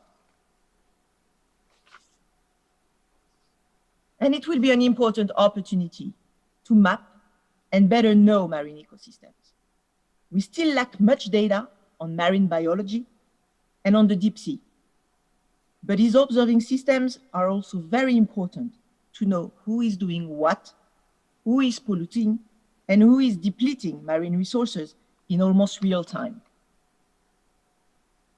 Another good news is that a range of policy instruments is already available to promote the conservation and sustainable uses of the ocean by responsible governments. In the portfolio you can see here, there are regulatory instruments, we call them also command and control instruments, economic instruments, and voluntary approaches. Some of these instruments can also generate and mobilize directly new finance for the ocean. As an example, taxes relevant to ocean sustainability generated at least $4 billion in 2018, with taxes on ocean-related pollution, transport, and energy generating the most revenues. Effective policy mixes will be needed to address the different pressures on the ocean and to foster better behaviors. Ladies and gentlemen, to conclude, as I mentioned at the beginning of this presentation, we are seeing a new paradigm for the ocean economy. The conservation and sustainable uses of our ocean and marine resources should really be a priority. We need a clear path to green the ocean economy. To help in this effort, the OECD will support countries in their recovery efforts and to improve ocean economy sustainability. We will continue to develop indicators and evidence-based policy advice to contribute to a global transition to sustainable ocean economies that can preserve the ocean and its many, many benefits to humanity, hopefully for generations to come. There is still much work to do, as you can see here. But we collectively can make some very good progress, I'm sure. With this, I thank you very much for your attention, and I look forward to some questions during the session, the roundtable discussions. Thank you very much. Thank you, Ms. Jolie, for sharing your insight. It was so insightful, so I assume that our audience gained so much knowledge through your lectures. And next, Mr. Infeng Guo, the technical advisor of UNOPS, will give a presentation about overview of UNDP-GEF experiences in management and governance for the restoration of the Yellow Sea large marine ecosystem. So, hello, can you hear my voice? Hello, good afternoon. Thank you for joining us. And yes, and good afternoon. And I would like to first thank KMI, KIOST, Pingtan University for inviting UNDP-GF to participate in the discussion for the sustainable development of the Yellow Sea. As you know, that the UNDP-GF is one of the key players in the Yellow Sea in the past 20 years. And the LME, large marine ecosystems, cover coastal ocean space of 200 square kilometers or greater, and shared by at least 2 countries. And these LMEs produce 80% of the world fish catch and are the basic ecosystem-based management units. So that's the reason why UNDP-GF are supporting the governance of LMEs in the past 20 years. And the UNDP is also a leading player in this area. Currently, it has 13 LME projects, and the West LME is one of them. And the UNOPS is a global partner with UNDP in providing project services, in particular Caribbean LME, South China Sea, also West LME. So I'm very pleased, to represent them, to give this talk today.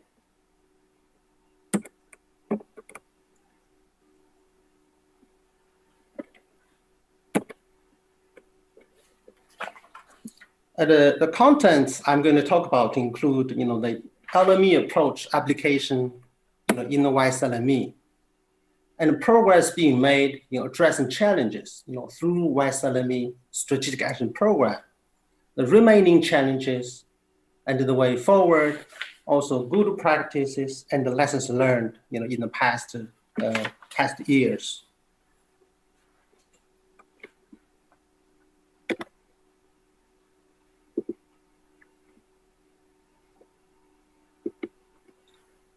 And this slide gives an overview of the characteristics of the West LME, highlighting that important value of ecosystems, such as rich fishery resources, key site for wintering migratory birds in the East Asia, Australasia flyway, home to a number of important marine mammals, and also critical economic resources for the bordering countries in the Yellow Sea.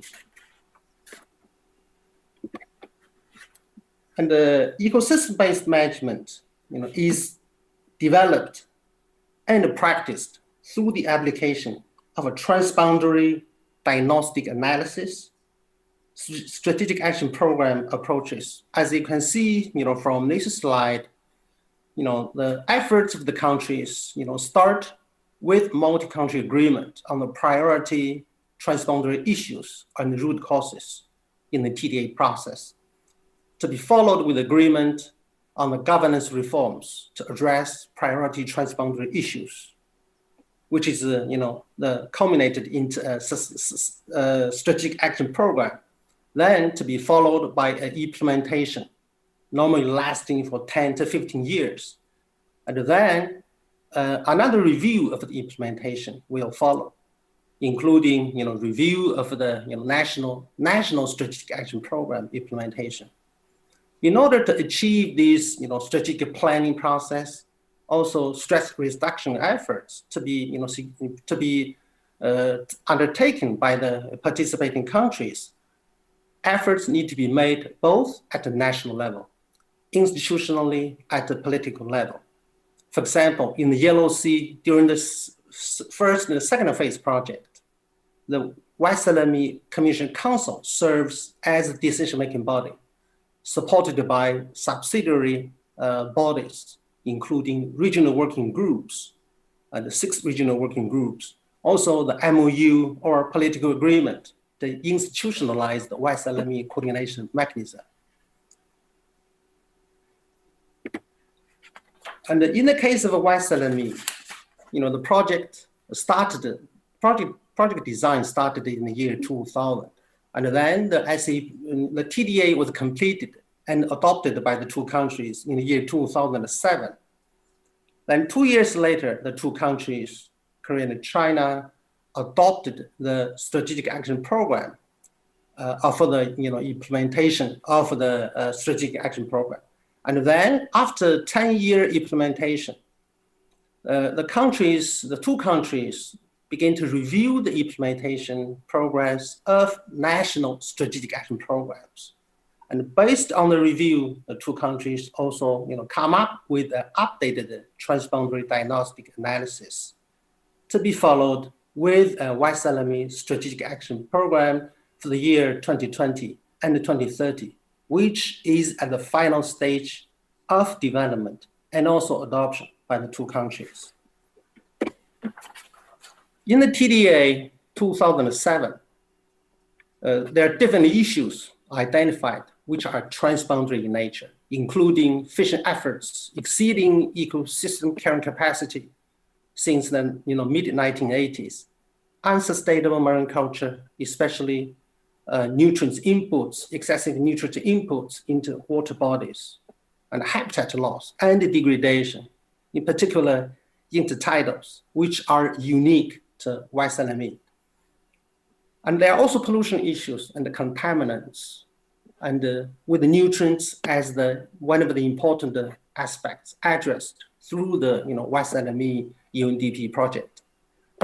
And these transboundary issues, together with climate change, have resulted in eutrophication, jellyfish blooms, HEBs occurrences, and also change in ecosystem structure. So the responses from the countries include the different actions under 11 targets framed by the two countries through the negotiations. And there are currently 32 management actions under 11 regional targets. These diagrams show in more detail about the SEP approach towards restoring the ecosystem carrying capacity of the Yellow Sea. Progress and results achieved in relation to each of the 11 targets contributes to achieving specific SDG 14 targets, which I will not discuss here further. Through the implementation of the SAP 2010 to 2020, there are some good news to introduce to you. First, the countries have taken conservation and management actions to reduce fishing efforts and rebuild the fish stocks to achieve the targets of a West LME SAP. For example, in China, the number of motored fishing vessels was reduced to about 42,000 in 2018. This represents a 22% reduction compared with the baseline year of 2015 here, since the project starts, second phase.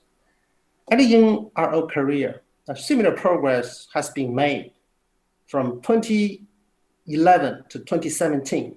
There's a 17% reduction in fishing efforts from motored fishing vessels. And there's also a decrease of annual total allowable catch in China and also in RO Korea. For example, in China, in Chinese coastal waters, the government has implemented a reduction program prescribing reduction of from 13 million tons of fish catch in the year to 10 million tons by the year 2018. So this is a big progress in the fish catch reduction efforts being made by China. Similar efforts are also being made by our Korea. For example, up to 2017, and there's also a significant reduction, to 270 tons, in the year 2017. So that's the progress being made by both countries. And what is equally important to the social economic aspects of the sustainable development is also the development of a marine culture, in the two countries. And as you can see from the figure on the right, the two countries begin to develop marine culture, and actually the harvest level from marine culture exceed the capture fishery, from the year 2003 in China and 2005, in our Korea. This is also an example of some of the best technologies to produce marine culture products, so that marine culture as a solution for seafood is healthy and sustainable to the environment. When it comes to pollution, marine litter or marine debris is an important global issue, and likewise, it's also an important issue for the Yellow Sea. And overall, marine litter in the Yellow Sea is found to be largely composed of plastics, 60 to 80% from land-based activities, and 20 to 40% from sea-based activities. More researches are being conducted in both countries to collectively provide a better understanding of the availability, distribution, and the magnitude of microplastics in recent years. With the efforts of the two countries, monitoring data from baseline survey reports completed under the YSLME project, phase 2 project, have shown a decreasing trend of marine litter in both China and our Korea. When it comes to habitat, efforts are also being made by the two countries. For example, since the early 90s, MPA establishment in Yellow Sea region has also increased. From the year 2009, the year when the first SAP was adopted, MPA areas in PR China and our Korea have grown from 2 million hectares to 2.2 million hectares. This represents a 5.5% of the entire areas of the Yellow Sea. At the same time, efforts are also being made not only at the national level, but also local level, and with the participation of civil society organizations in the conservation of intertidal mudflat. And as you can see here, the YSLME is exactly in the middle of the East Asia, Australasia migratory bird flyway. More than 200 bird species, nearly 50 million waterfowl migrate through this area. Some are wintering here, some are just stopping over before flying to the Southeast Asia, Australasia, Australia, New Zealand, and the Pacific Island countries. There are significant losses of these habitats in both countries.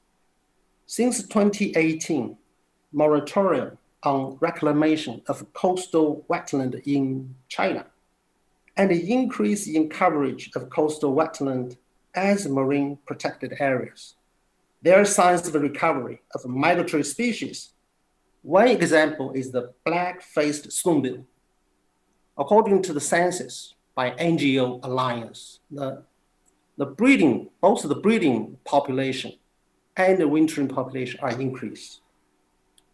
And the Chinese crested intern, as you can see from the photo to the right, on the top right, was rediscovered in the year 2017 and was sighted ever since 2017. And to note that the last sighting of this bird, Chinese crested tern, was in 1937, long time before. So this also indicates, if we can say safely that, the habitats in the Yellow Sea area, this is in Qingdao, right? In Qingdao, a big city, is also improving, which can provide a suitable habitat for these important bird species. Another example is the spoon-billed sandpipers. Through the efforts of NGOs and the two governments, the status of the species has also increased. And we also need to understand that for many of the migratory species, efforts of the staging sites in the West Salami are not sufficient. And more countries along the flyway need to be united, including the breeding site, for example, Russia, also the wintering sites in South China, and also the Southeast Asia countries. And based on our study, of the 22 sites with the distribution of 1% of a spoon-billed sandpiper population, only 22 sites, only 9 sites are protected by law. So this means more efforts are needed in designation of protected areas. In our assessment, by the two, by the experts of the two countries, we also realize, the ecosystem change or change in structure is a continuing challenge to the West Salami population. In the Yellow Sea, primary causes for increased eutrophication, as introduced as a transboundary issue, is increased supply of dissolved nitrogen through river, wastewater discharge, sea-based resources, such as marine culture, atmospheric deposition, which also play an important role, and fertilizer use and the livestock.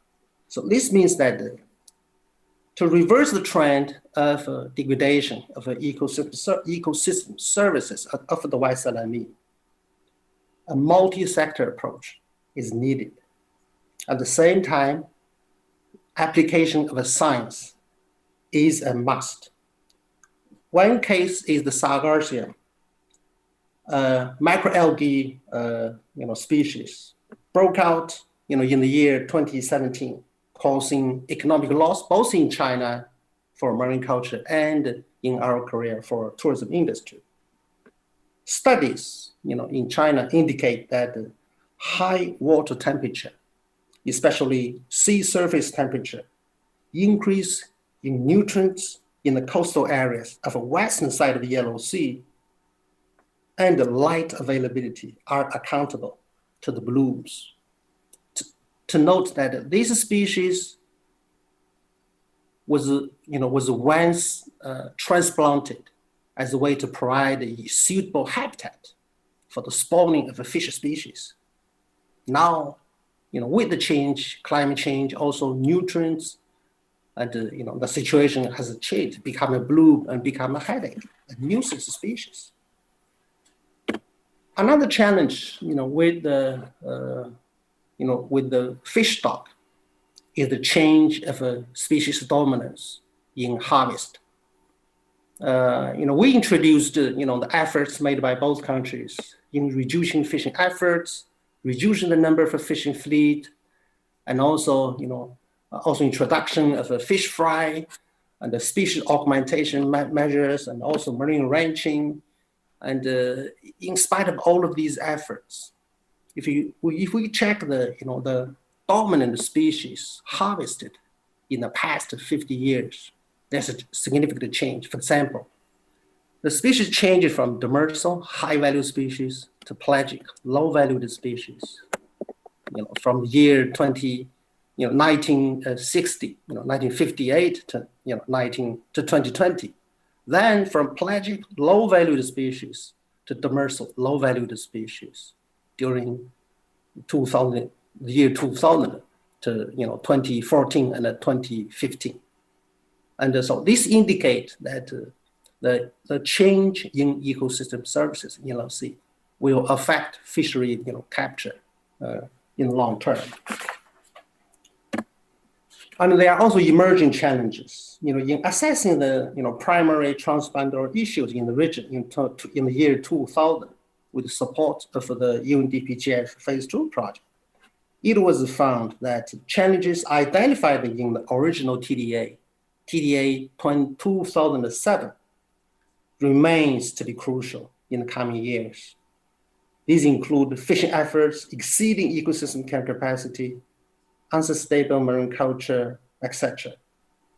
And in addition, the updated TDA in the year 2000 highlights several emerging issues, such as climate change, and the microplastics, and the seasonal acidification, broadening range of climate impact, changing HAB patterns, and a possible increase in frequency of toxic algae blooms.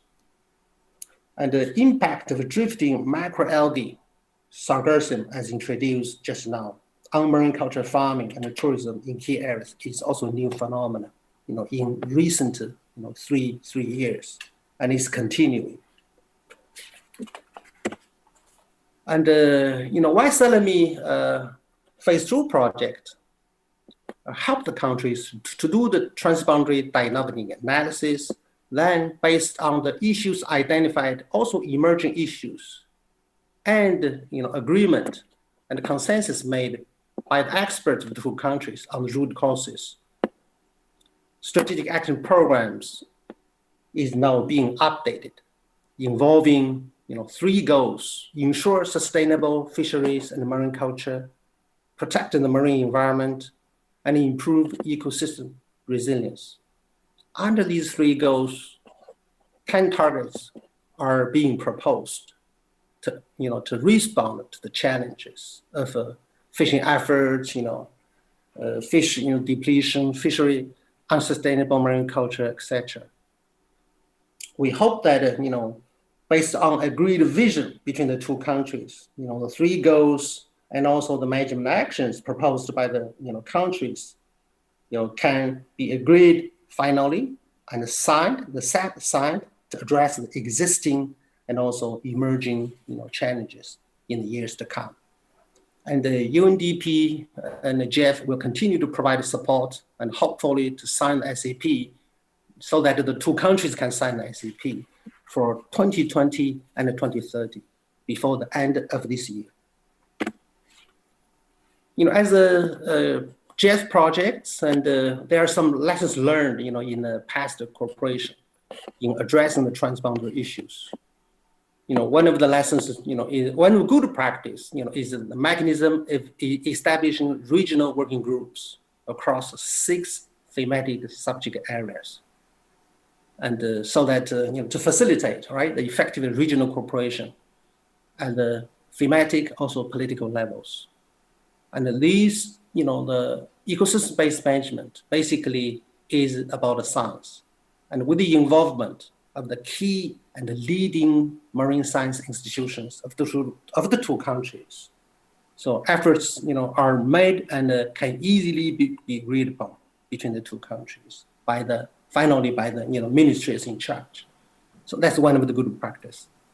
And also the consistency and coherency of a participation by the different stakeholders addressing issues is also considered as a good practice. And the collaboration, of course, always important with other regional seas initiatives. For example, PEMC, NOPAP, the UNESCO, through their NEPAN program, etc. And so these are the some of the good practice we have captured. And there are also broader stakeholder participation and civil society organization participation. This is a really phenomenon in the two countries, in particular in the conservation of the spoon-billed sandpipers by NGOs. Over 10 NGOs collaborated to do the synchronized census for the bird population during wintering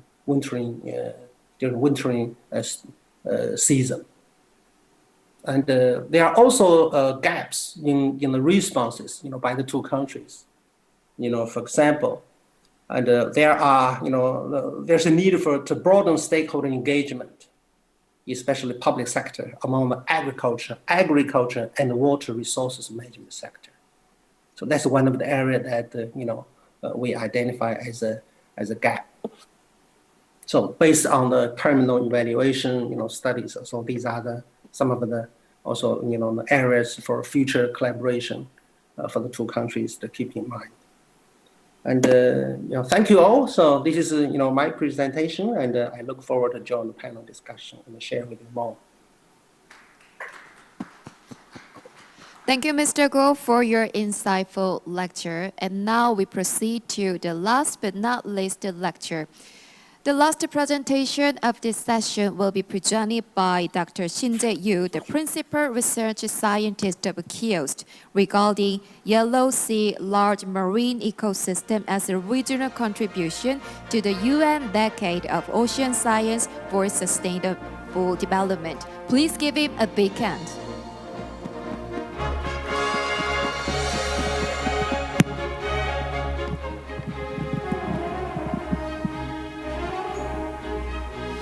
Good afternoon, or good morning.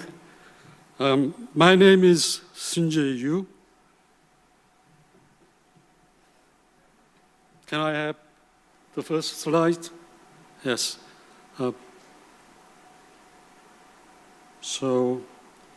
Okay. What I'm going to talk about today is quite simple. In the Yellow Sea, the YSLME project, which we just heard about, has been in place quite a long time ago. And this YSLME has many elements that the ocean decades requires.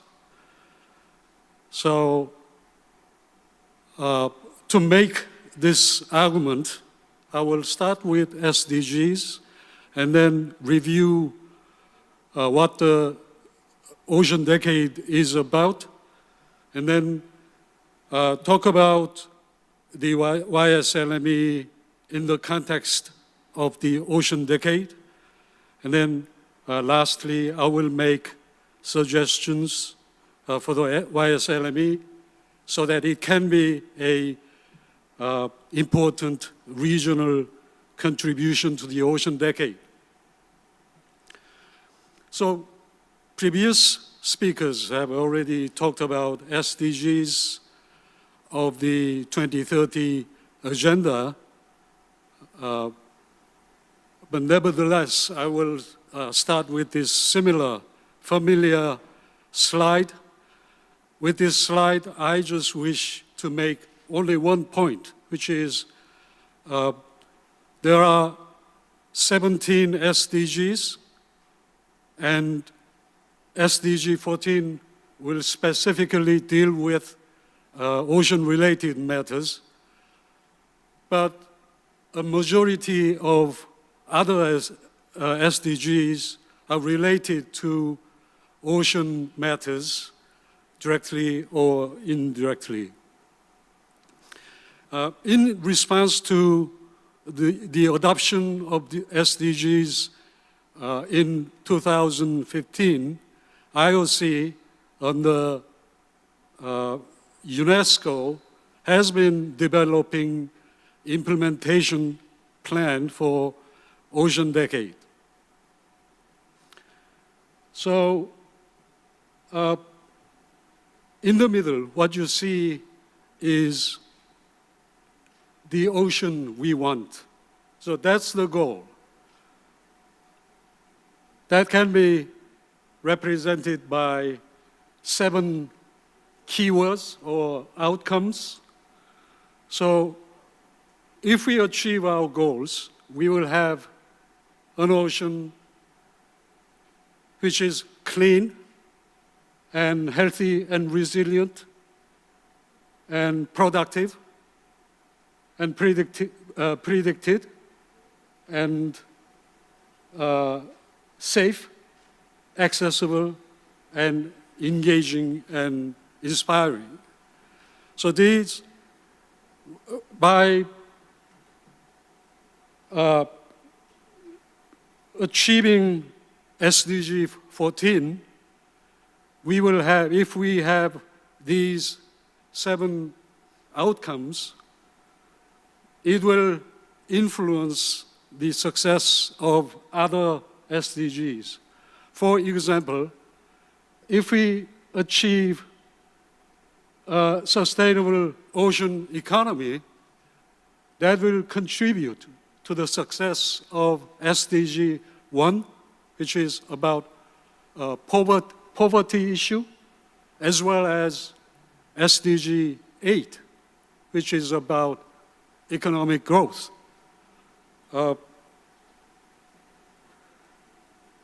Etc., etc. So this is only a few examples, and I will not go over all these examples, but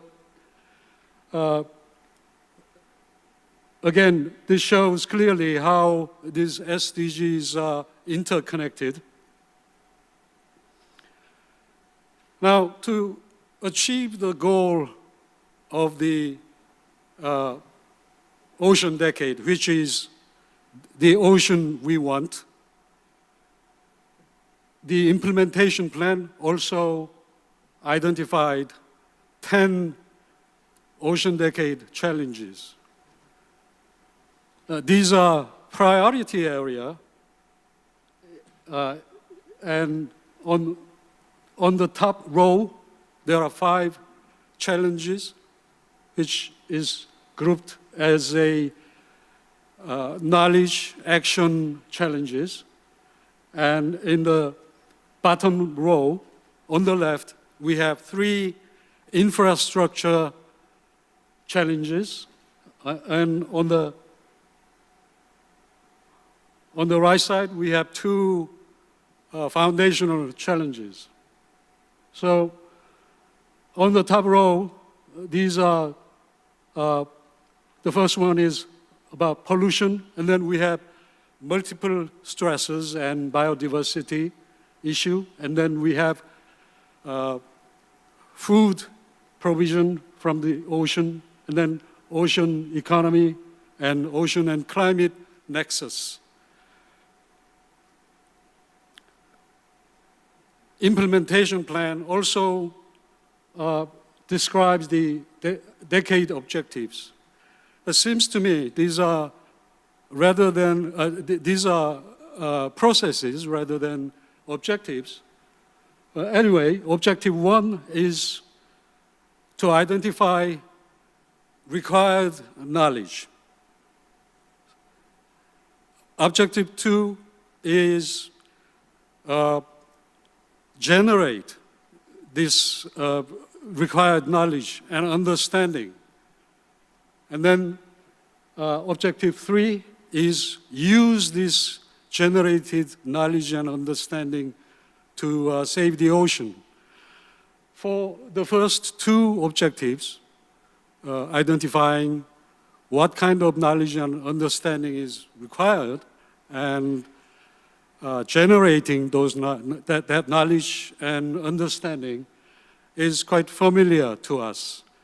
But objective 3, how to use it to change the world, is rather in the uncharted territory, and that requires a tremendous effort to break the hurdle to reach the SDGs.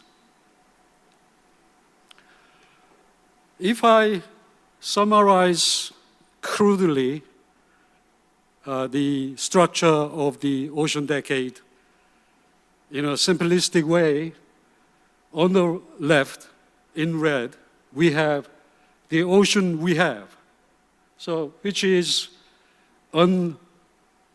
not sustainable. And on the right side, we have the ocean we want, with the 7 outcomes, which I already mentioned. To get there, we have to solve those 10 ocean decade challenges. And for each of these challenges, and each of these challenges, we will apply these 3 steps: identifying the knowledge we need, and then generating the knowledge we need, and then use that knowledge effectively to make the changes. And these steps are iterative steps. So we will repeat for the challenges and any topics which is significant. Now, these are processes. So we go from the current ocean we have to the ideal ocean, which is sustainable. Who will do the work? This is described in the implementation plan under decade actions. So we have 4 components. The top 3 are programs, projects, and activities. And the 4th element is contributions. Contributions are rather about resources and provisioning of resources.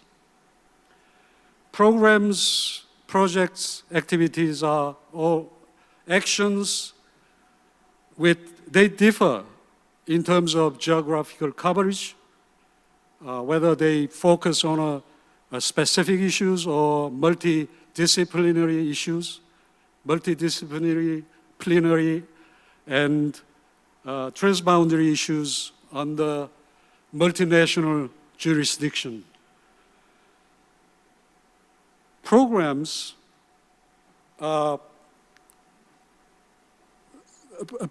cover regional or global scale issues. They will deal with multidisciplinary issues so that it takes longer time, and probably many countries are involved. So programs are one of the important workhorses in achieving the goal of Ocean Decade. In the Yellow Sea, there is already a program, regional program. This UNDP GF project, planning of this project has started back in 1992. I was there in the first meeting, and I have participated until 2012. And now we are in the phase 2, as Mr. Guo in the previous talk explained. And phase 2 is reviewing and revising the TDA and SAP produced in the phase 1. So here we are now after 28 years, and this illustrates how difficult it is to deal with multidisciplinary, transboundary issues under multinational jurisdiction.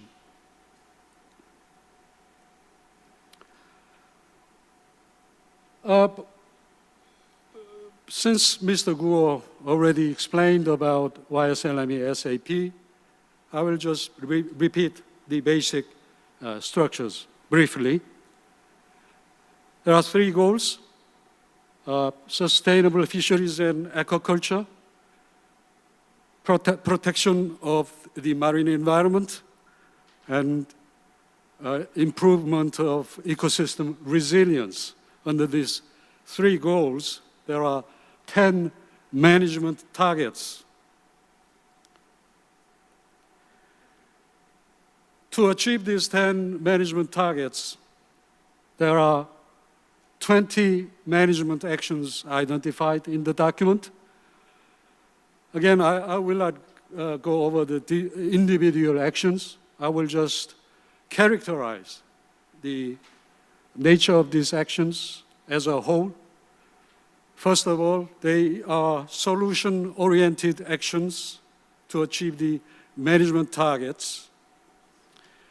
As such, they have this transformative nature that fits very well with the Ocean Decade. And hopefully these actions will be put in place sometime next year and continue at least until 2030. Again, there are other conditions for these actions, management actions, effective. So, like formulation and implementation of the laws and regulations, and the regional governance mechanisms, gender equality, and public awareness and education. So all these belong to capacity development.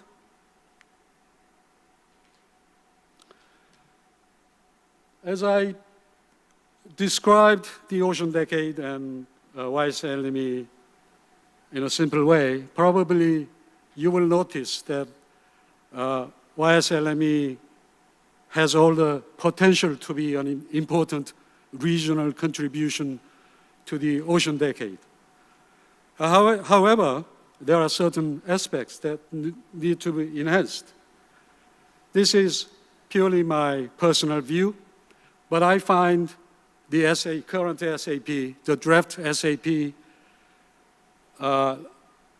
needs enhancement, particularly in the area of stakeholder involvement. There are,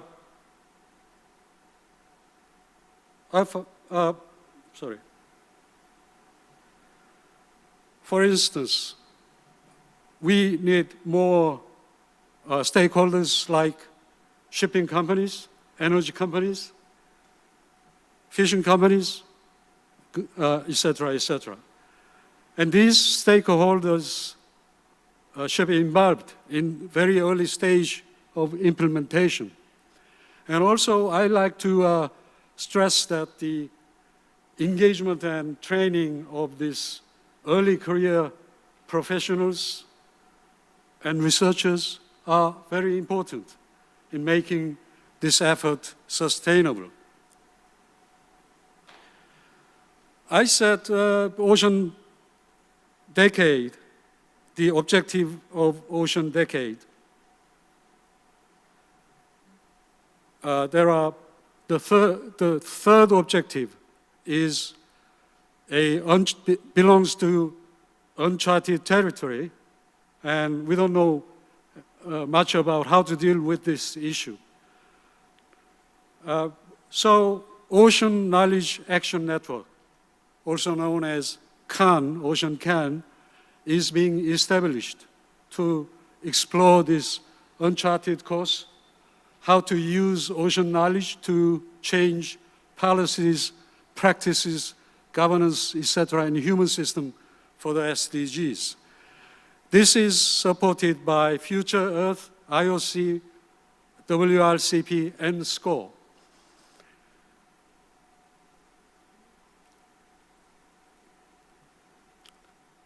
Specifically for the Ocean Decade, Ocean CAN will do this kind of works. So they will map ocean network. There are lots of ocean network. At this moment, a lot of these ocean networks are disjointed. So mapping the ocean network and then somehow create network of networks will facilitate co-producing knowledge and co-implementing actions across a network. And also, Ocean CAN aims to track impacts and progress. And, okay, I'll skip this. So this is my recommendation for the YSLME. I suggest to expand the ring of stakeholders for each target, and an inclusive active network formed by all the stakeholders involved is crucial in harnessing the ocean knowledge to transform the ocean, which is all the Ocean Decade is about. To this end, YSLME needs to be involved in the Ocean Can endeavor. Thank you very much. Thank you, Mr. Yu, for your wonderful speech. It was valuable time to better understand the standard and direction of international organizations regarding SDGs, and also the current status of Korea in this regard and the details of the Yellow Sea Cooperation Project. So once again, and let me remind you that you can leave your comments and questions about the lectures on our YouTube channels, and your questions will be answered in the discussion session later. And once again, thank you to all the speakers for sharing their insight. From now on, we'll have a short mini break. So during the break, we will sanitize the venue and we'll be back at 4:20 Korean Standard Time. And once again, leave your comments and questions on our YouTube channel, and we will give some rewards to 5 people who will leave excellent comments. Thank you.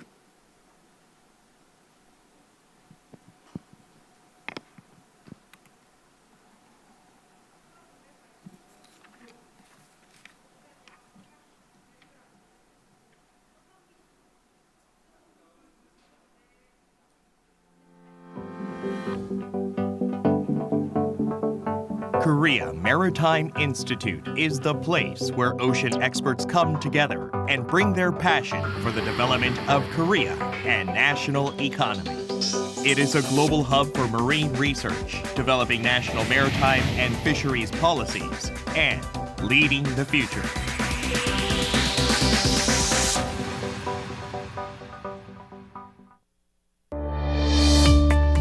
In 1984, Korea Maritime Institute was first established, actively responding to the fast environmental changes of the global maritime and ports industry, and conducting research for the development strategy of the domestic maritime industry. Then in 1989, the Institute expanded its existing research functions on port and maritime policy. In 1997, the current organizational structure was established, after consolidating the research functions of the maritime and fisheries sector scattered throughout various organizations of Korea. Having grown into a research institution for maritime and fisheries policy, KMI has 5 research divisions, including Industry Intelligence and Strategy, Marine Policy, Fisheries Policy, Maritime Industry and Safety, Port and Logistics divisions, as well as 2 supporting divisions. Today, all the staff members of KMI are making ceaseless efforts to research activities for Korea to become a global maritime power. The outcome of the research activities has laid the foundation for Korea's policy making in the maritime and fisheries sector, and it will play a pivotal role in advancing Korea into a global top 5 maritime power. The Industry Intelligence and Strategy Research Division is responsible for analyzing and providing pertinent industrial information, statistics, and trends in order to respond to the ever-increasing competition in the global maritime and fisheries sector. Doing so contributes to the development of national maritime and fisheries policy, relevant industries, and the lives of Korean people. While undertaking policy research on the Arctic, Antarctica, and Dokdo Island, the Industry Intelligence and Strategy Research Division is conducting a comprehensive research on maritime and fisheries policy with China. The Marine Policy Research Division has developed national marine policies, contributed to raising the quality of life, and invigorated the national economy. For this purpose, the Marine Policy Research Division continues to establish the most advanced coastal management system in the world, legislate maritime-related laws, manage the marine environment and ecosystem, and promote marine tourism and culture. While shifting the fishery resource management policy from catching to farming, the Fisheries Policy Research Division has conducted a broad fisheries-related research agenda, including the development of a profitable fishery industry and healthy seafood culture. Furthermore, the division strives to make fishery into an industry of the future. For this, it is establishing a new fishery policy to respond to climate change, secure overseas fishery resources, and prepare measures to promote exports. Facing business changes of the global shipping and shipbuilding industries, the Maritime Industry and Safety Research Division is strengthening its industrial foundation, such as shipping finance. Also, the division is analyzing the trends of maritime safety and environmental regulation carried out by the IMO, with an aim to providing Korean companies with response measures. Furthermore, it is contributing to strengthening the competitiveness of Korea's maritime and shipping industry through the research on the advancement of national maritime transportation. The Port and Logistics Research Division is exercising its leadership capacity for the development of mega-container terminals, efficient port operation systems, and the introduction of port clusters, as well as overseas port development. The division is driving the advancement and development of regional port cities by promoting the convergence between ports and logistics.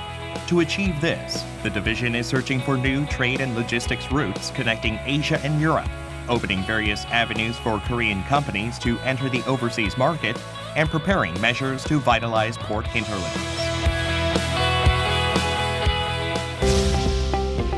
To respond to fast environmental changes, KMI has strengthened its forecasting of the market and industrial demand by collecting, analyzing, and distributing information regarding current trends, and then archiving this information into a database.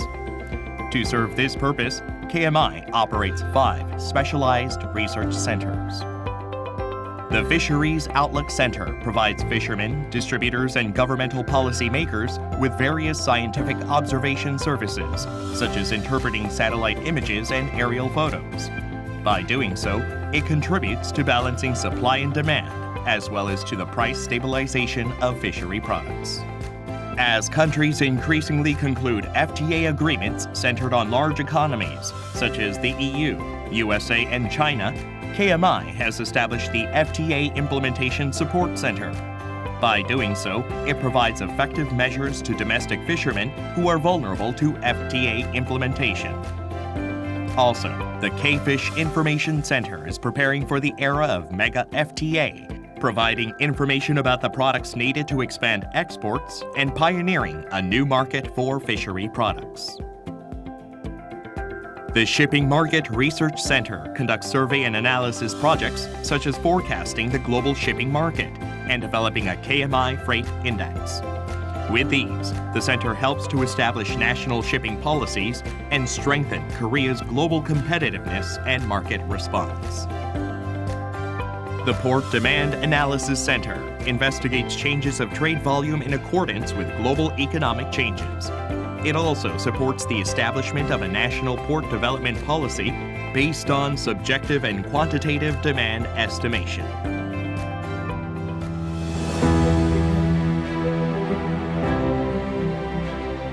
Now, KMI is embracing a new challenge to take off and become the world's leading research institute.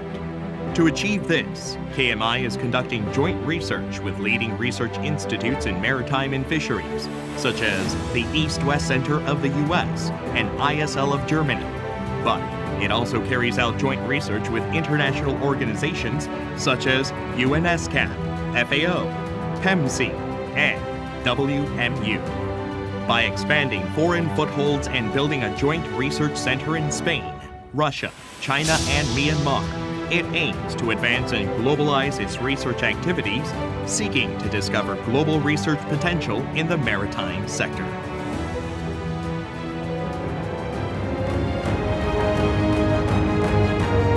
The future of the maritime industry will be led by a country that cultivates a form of maritime know-how that is creative and valuable, and that turns this knowledge into a strong industry.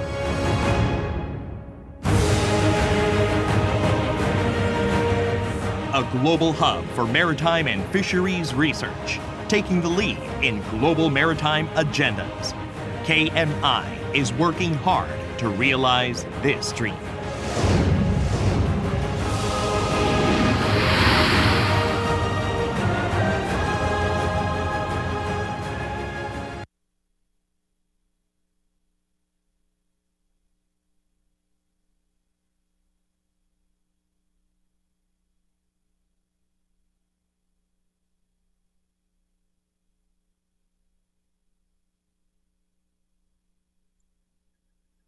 Hello?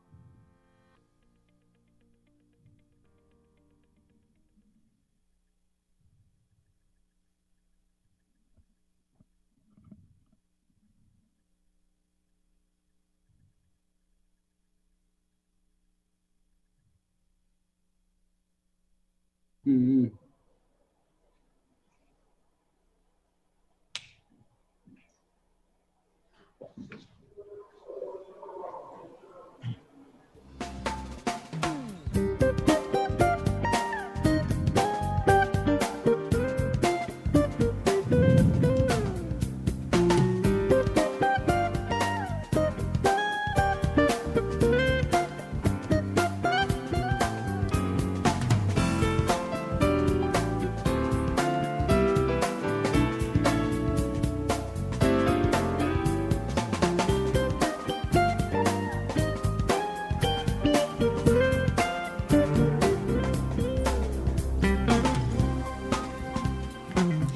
네, 잠시 안내 말씀드리겠습니다. 4시 20분부터 토론 세션을 시작.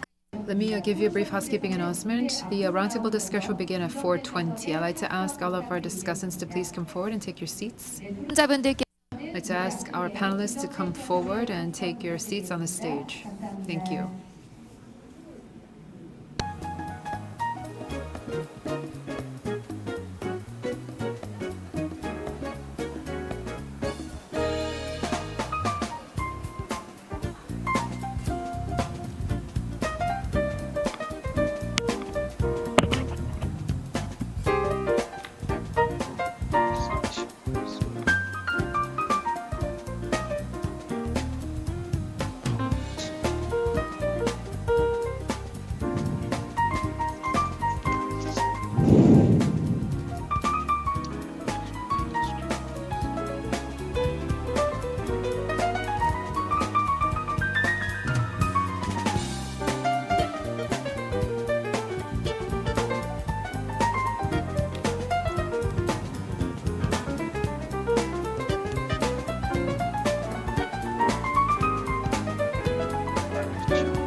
Ladies and gentlemen, today's forum is now being held online with only speakers and panelists attending here, and we sanitize the venue during the break.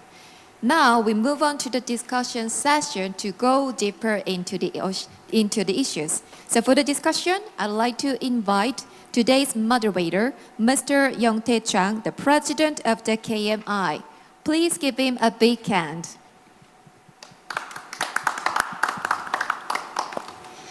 And let me introduce our panelists for the discussion.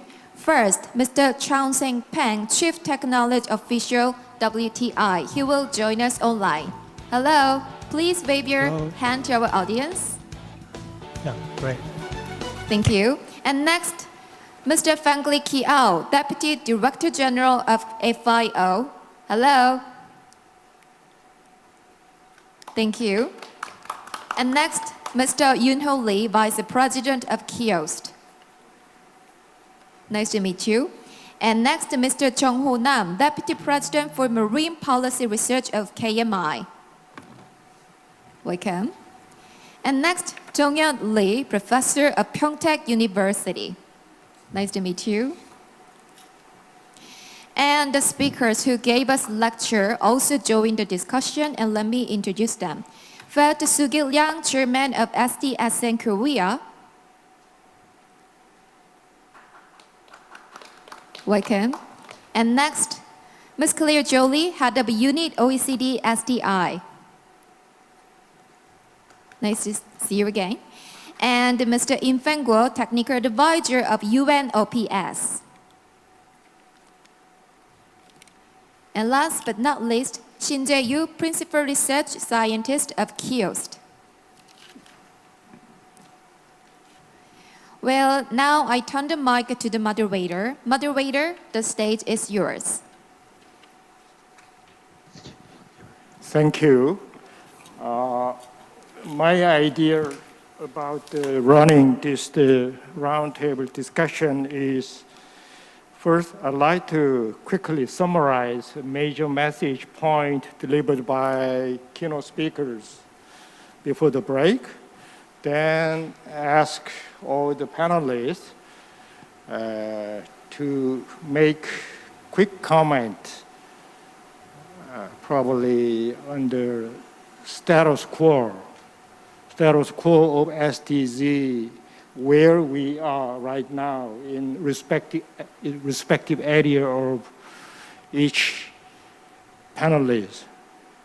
Then what's your suggestion, idea for future cooperation to improve this SDG 14? So just two basic points should be focused.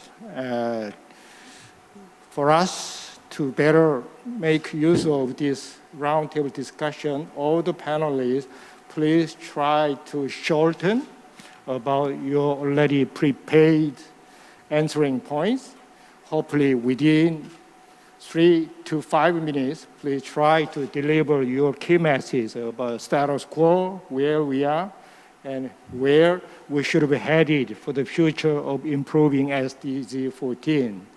So that will be the quick round table discussion among the panelists. If anything is needed for the panelists or speakers to respond to those questions and comments, then I will give the floor to the speakers in case they were asked about answering or making comments. So that's the first round of roundtable discussion. And after finishing this first round of discussion, and I will give the floor to these in-person participants as well as online participants, because I know there are a lot of actually online participants through Zoom system, and I can see a lot of faces and waiting for this roundtable discussion. And the organizer is compiling all the arriving question and comment from those online participants. So I will give this floor to some of the major arriving messages coming through Zoom system. After that, I will move on to future cooperative ideas, because main target of this forum is how can it improve SDG 14 in these yellow sea economies right now and for the future. Before moving on, is there anything unclear about my idea of running this roundtable discussion among speakers and panelists? Is this clear? Okay. If so, let me quickly summarize some of the major messages actually delivered by the keynote speakers today. Secretary General Ban Ki-moon, out of his many suggestive ideas. One striking aspect which I have never thought is importance of capacity building. He mentioned, according to some survey, less than 1% of education program is about this SDG or environment, even in a wide sense, environmental aspects. Unlike what the Dr. Yu and the colleague in China have worked hard for the past 3 decades. Today's situation in terms of educational program is far, far behind what is needed. So that was a very important issue, which I have not solved yet. And the second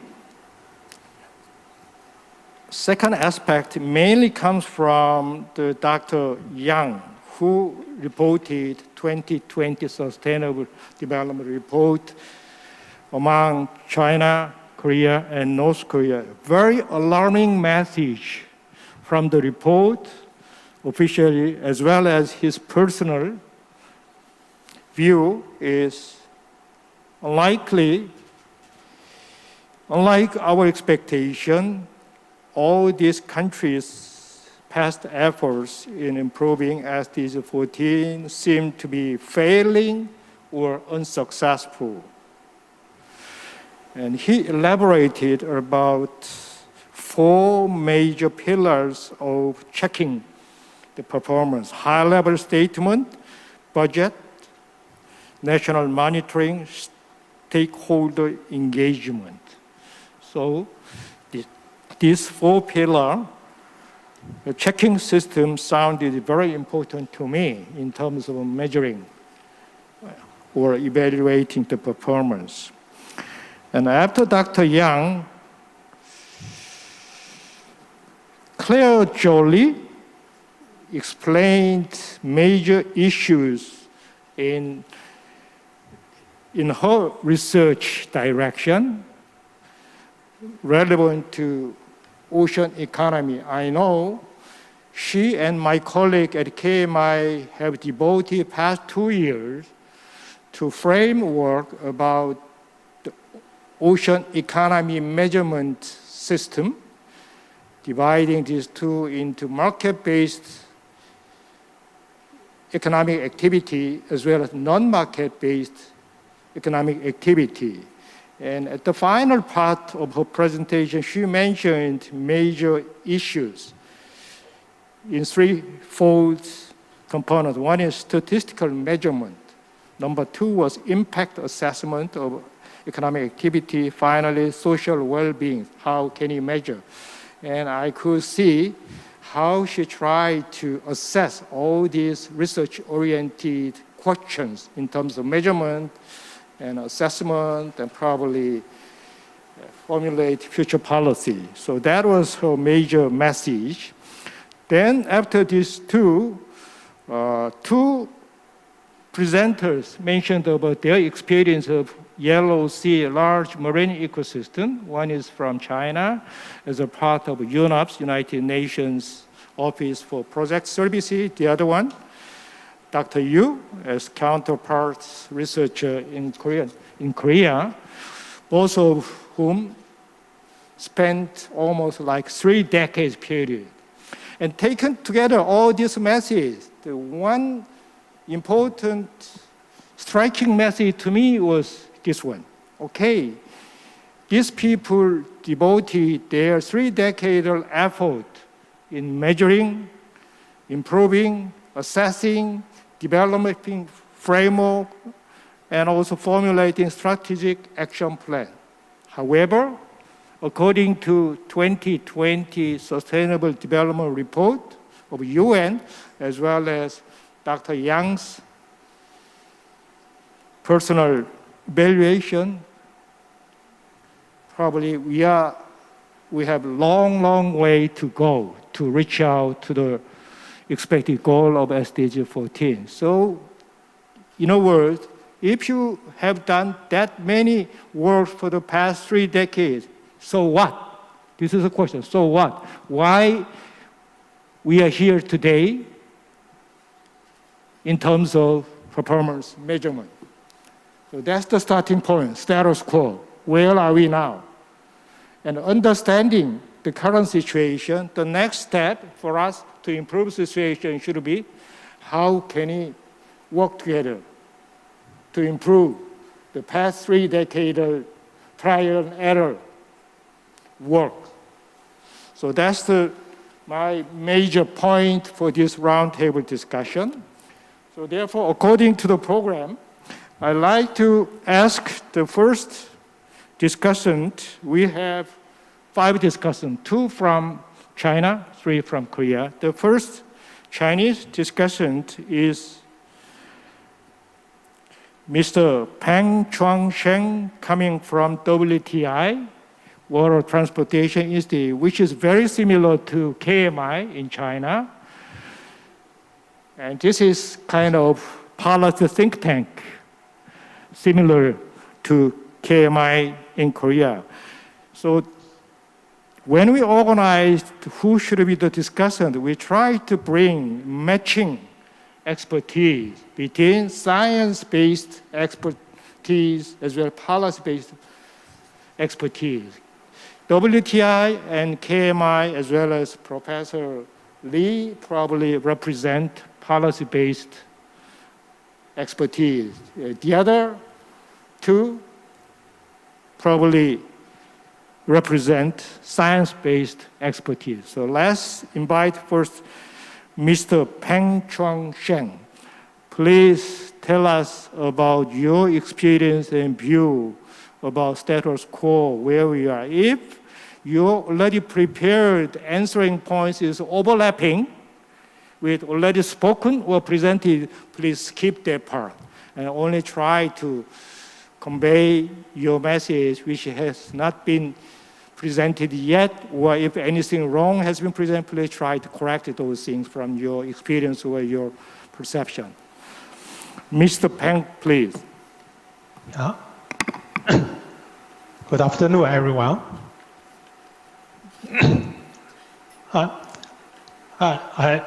In past 30 years, I work in World Transportation Research Institute. So for me, I pay more attention on the waterborne transportation or sea transportation. But in past more than 10 years, I help the Ministry of Transport to make policies and standards. I pay more attention on the sea transportation and the sea environment protection. So in past years, we do some work, make some policies to control emission from ships. I think the emission control area, first, we try to control air pollutions. And then the second goal is to reduce the SOx, try to mitigating of ocean acidification. We try to do something to help protect the environment of ocean. And in last years, we Ministry of Transport announced a ban on ship discharging desulfurization wastewater into the sea in emission control areas. So I think we just try to do something, but we haven't know where are we.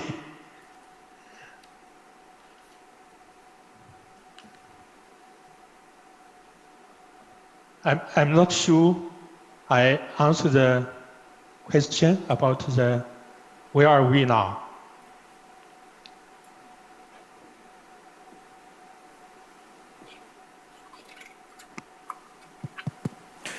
Yes, you mentioned about introducing emission control area in your Chinese port.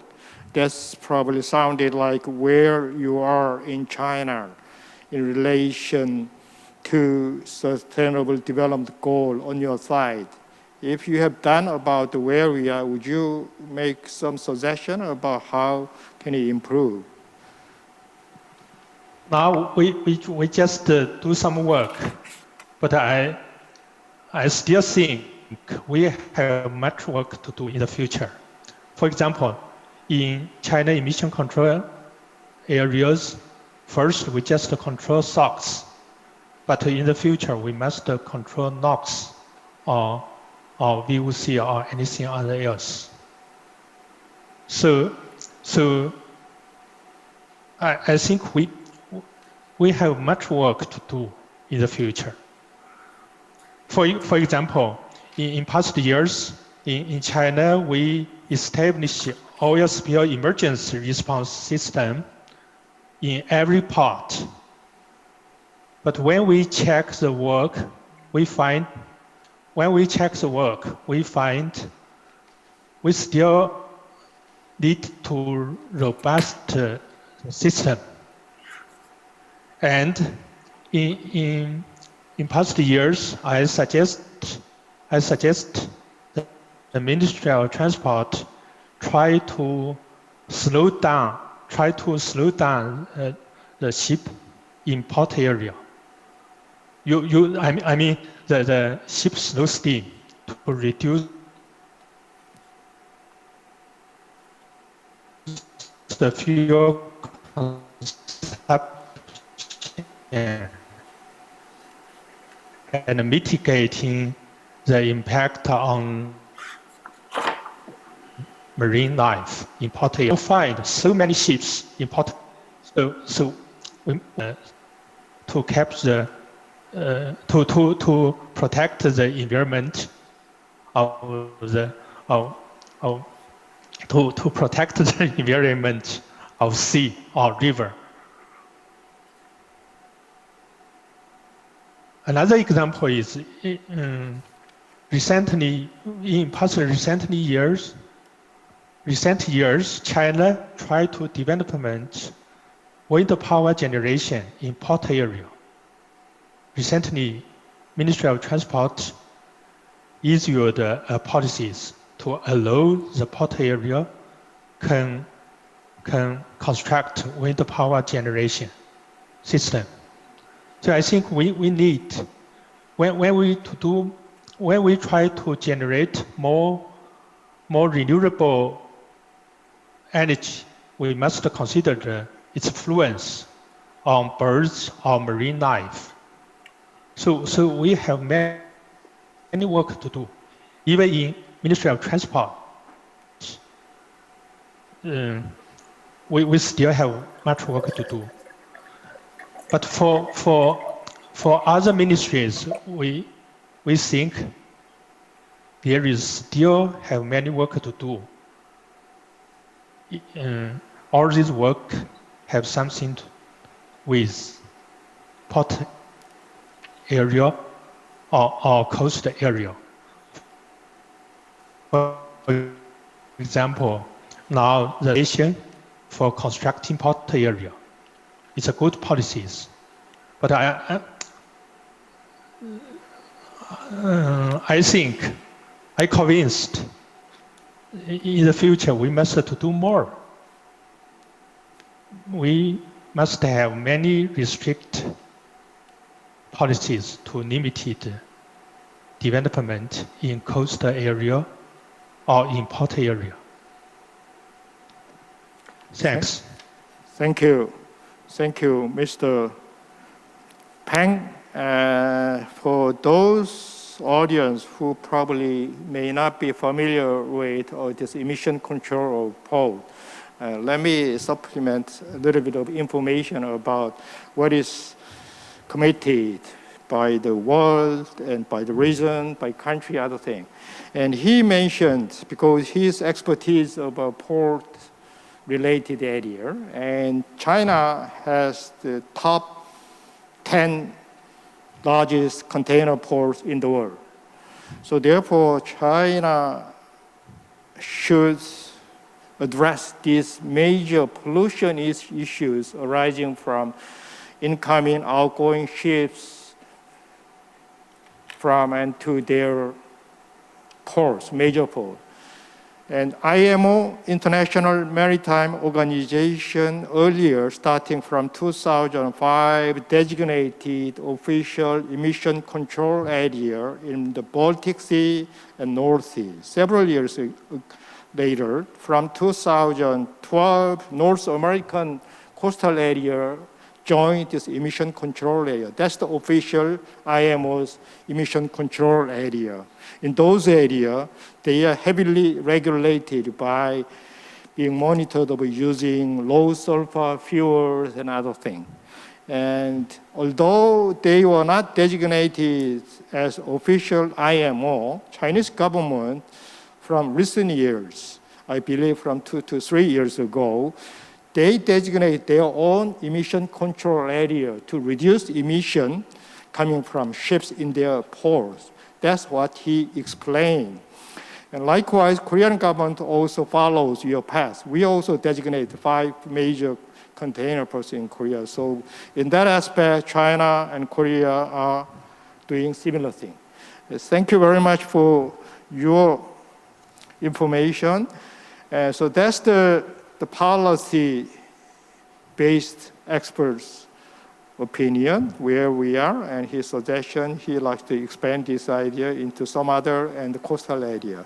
Okay, you have a question? Okay, okay, please. Can you use microphone? Yes. Yes. Microphone is on. I think it's on. Everyone's microphone must be on. No? Yes, it's already on. No? That's strange. Otherwise, please use it. Thank you, Mr. Peng. You're welcome.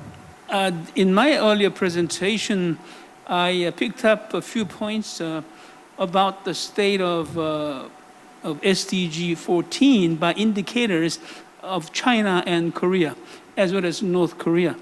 And there is this item, the Clean Water Score for Ocean Health Index. And in terms of this index, China and South Korea are pretty bad. Now, does this have to do with that emissions from maritime transportation that you're referring to? And if that is the case, how do you evaluate the quality of emission controls on the emissions from maritime transportations in China? And the same question to you, Dr. Chang, about Korean regulation. Yes. Yes. I mean, in China, first, we try to reduce SOx. That's in total amount. But in China, there are some national controlled monitoring stations clear to the port area. So we read the data from the monitoring station to find some achievement result from emission control areas. We find, for example, in North China, a port named Port of Tangshan. There is a national monitoring station near the port area. We compare the emission control area policies implementation, compare with before. We find the SOx reduced about more than 40%. But in south of China, for example, in Port of Shenzhen, there is a national monitoring station in very clear to the port area. We find totally in different port have something different. We find a port close to Hong Kong.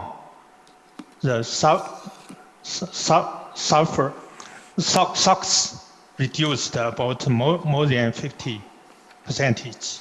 Okay, Mr. After Peng. emission control review. Yeah, Mr. Peng, because of time constraint, probably I have to stop you because I also have to respond to his question because he pointed me to answer about the Korean position. I guess for clarification of those audience as well as Dr. Yang, you are talking about different things, apple and lemon. This emission control area has a lot to do with air quality. It is about controlling pollutant coming from ships emitted to the air, mainly SOx, NOx, particulate matter, other things. Whereas you are asking about water quality, which is almost nothing to do with, okay? Then let's move on to second discussion. Mr. Chow Fengli. Mr. Chow? Thank you, Chair. Mr. Yun Tai Cheng, President of the KMA, distinguished participants, good afternoon. I'm Fang Liqiao, the Deputy Director General of the First Institute of Oceanography of Ministry of Natural Resources of China. Also, the member of the Executive Planning Group of the UN Decade of Ocean Science for Sustainable Development. First, I would like to thank the host who invited me to attend the 2020 Sustainable Development Forum for the Yellow Sea. And it is a great pleasure for me to communicate with the colleagues from China, Korea, and the international organization for the sustainable development of the Yellow Sea. So firstly, I would like to focus on where we are. In fact, there is a long history of marine cooperation between China and the Republic of Korea. In 1994, the two governments signed the first MOU on cooperation in marine science technology. And then the China-Korea Joint Ocean Research Center was established in Qingdao, China in May 1995, served as a unique platform for multilateral communication, which marked an important milestone of China-Korea marine cooperation.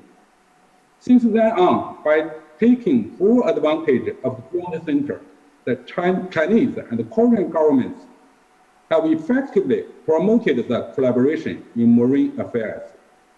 The two sides have jointly funded and implemented more than 60 cooperation projects in a wide range of areas, including oceanography, marine environment, marine resources, ocean management and policy, marine economy and culture, data sharing, etc. More than 10 cooperation agreements have been signed between marine research institutes of the two countries, and around 90 joint seminars or workshops have been successfully organized. The Yellow Sea is of vital importance for both China and Korea, and it has always been the focus of our bilateral cooperation. So far, under the framework of the China-Korea Joint Ocean Research Center, most of the cooperation projects were related to the Yellow Sea, such as the Yellow Sea ocean circulation dynamics, Yellow Sea sediment dynamics, and paleo-environment, Yellow Sea cold water mass, operational ocean forecasting system, climate change prediction and applications, the satellite monitoring of microalgae bloom in the Yellow Sea. All these projects have achieved rich results and greatly contributed to our better understanding and the sustainable management of the Yellow Sea. So secondly, my thoughts for the future. A moment ago, a few speakers have referred to the UN Decade of Ocean Science for Sustainable Development. I very much agree with you that the UN Decade provides us a once-in-a-life opportunity to significantly raise the awareness of governments and the peoples on the importance of the ocean and the seas, to change human cognition and behavior toward the ocean, to promote the innovation of marine science technology, as well as to provide science-based solutions for the sustainable development of our oceans. Through implementation of the UN Ocean Decade, not only can we promote the sustainable development of the oceans, but also the sustainable development of human society as a whole. A few weeks ago, Dr. Zhang Haizhang, the chief engineer of the Chinese Minister of Natural Resources delivered a keynote speech regarding China's plan of the UN decade during the 2020 Xiamen World Ocean Week. During his speech, Dr. Zhang mentioned that Chinese government will be deeply involved in the UN Ocean Decade and is ready to make a positive contribution. China will establish a high-level national committee for the Ocean Decade to coordinate relevant ocean-related governments at all levels, scientific research institutes and universities, enterprises, foundations, NGOs, etc. In addition, China will develop a national action plan for the Ocean Decade, which will put forward China's action and commitments in working with the international communities to protect the global ocean and promote the sustainable use of ocean and marine resources. As one of the marine technical supporting organizations for the Chinese government to the UN Ocean Decade, our institute, the first institute of oceanography, is willing to work closely with the relevant Korean institutes and international organizations to co-design and co-implement the Ocean Decade activities, in particular for the sustainable development of the Yellow Sea. It is necessary to build on the outcomes of previous cooperation to strengthen our cooperation in marine science technology in areas such as observation and monitoring, Yellow Sea marine ecosystem under the changing climate change and prediction, marine disaster warning system, as well as data sharing and exchange, etc. Under the high pressure of climate change and the anthropogenic effects, the Yellow Sea and the global ocean have been facing more and more challenging for sustainable development. The Ocean Decade provides us a great opportunity for further cooperation.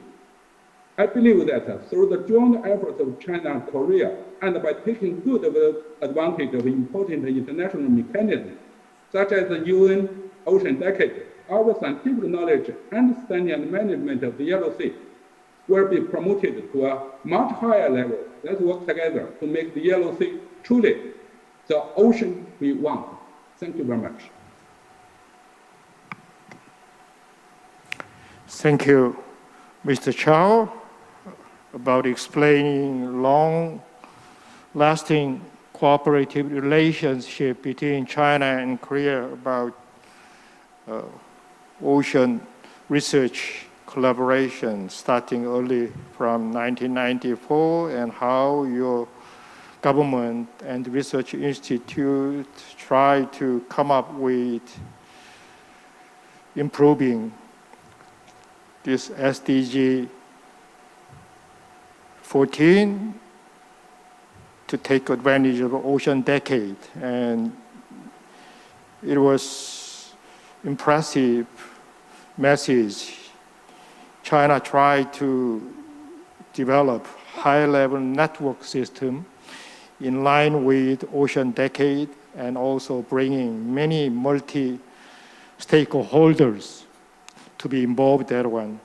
And also you try to increase major research activities on monitoring, observing, and data collection and other things. And I am not aware of what has been done in Korea. So probably to counter here what the Korea has been doing so far and how we try to do for the future. I think we have excellent panelists coming from Counter Research Institute, KIOS, the Vice President.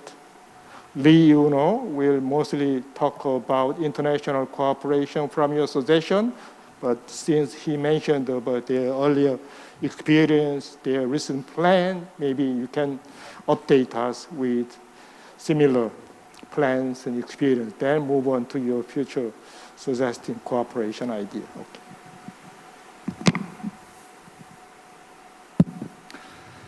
Good afternoon and good morning. Yes, Korea is also preparing for the UN Ocean Decade. So Korea established National Committee for UN Ocean Decade. under the Korean Oceanographic Commission. And also the Korea Oceanographic Commission promote development of decade program by sending out the message to research institutions and also the Korean Oceanographic Society and other related ocean stakeholders. So since the UN Ocean Decade starts from next year, now Korea try to propose some programs, and also we hope to do some role as a coordination in the coordination mechanism. Yeah. And I'd like to say the UN Ocean Decade is one of the important platform for international cooperation to implement SDG 14. And now the UN Ocean Decade Secretariat, they are soliciting decade actions in the form of multidisciplinary, regional or global cooperation programs to meet its 10 challenges.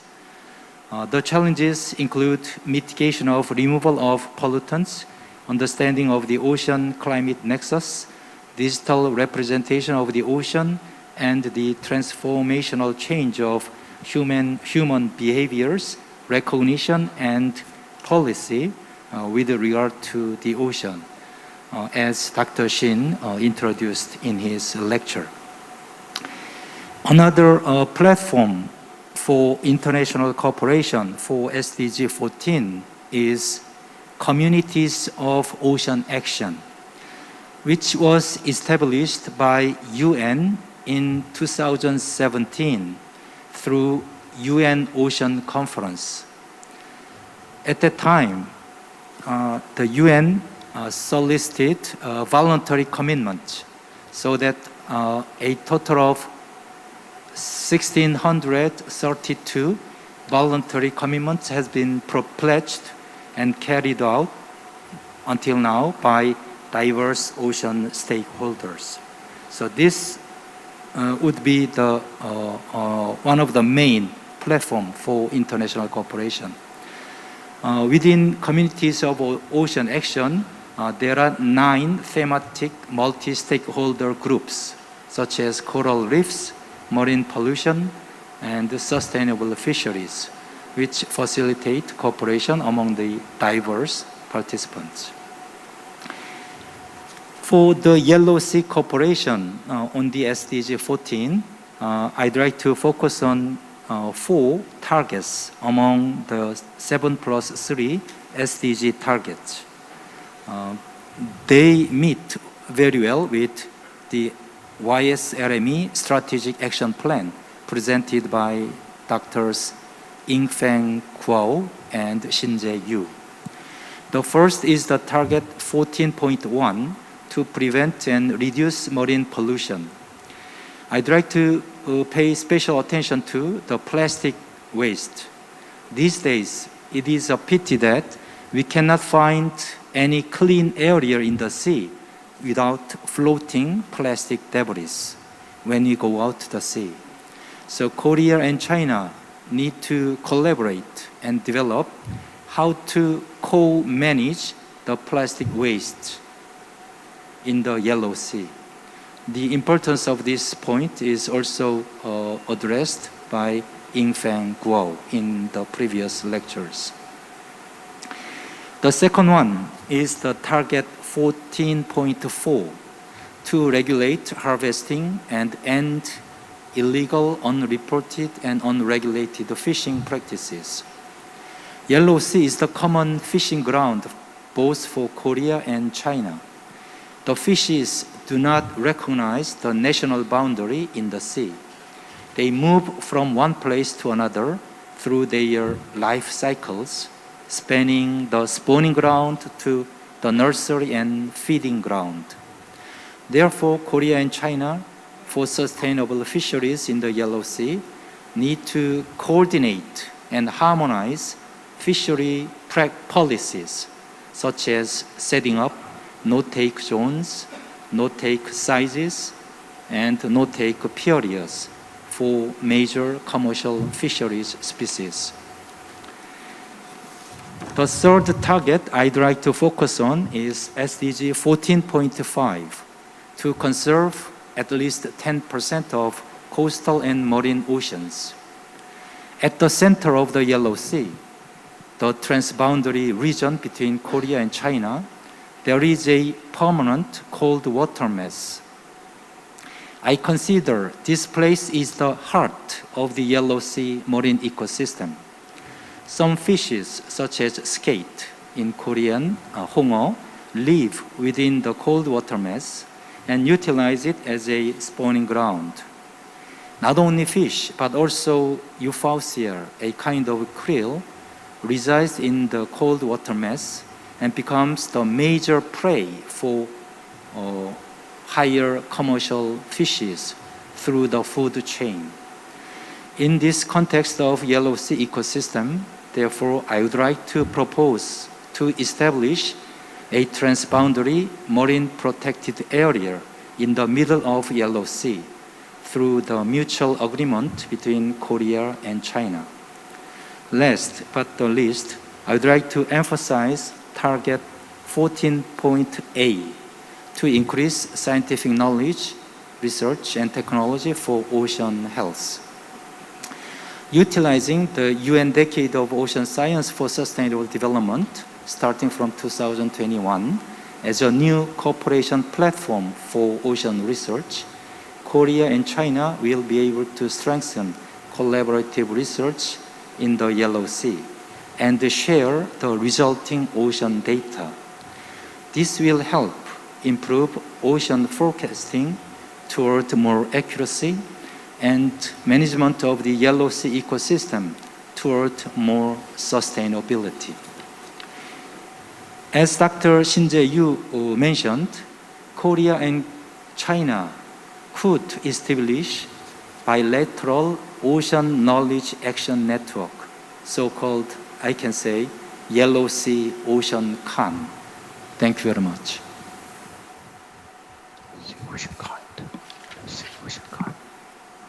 Thank you, Dr. Lee, for updating us about what the Korean governments also try to countermeasure of using Ocean Decade.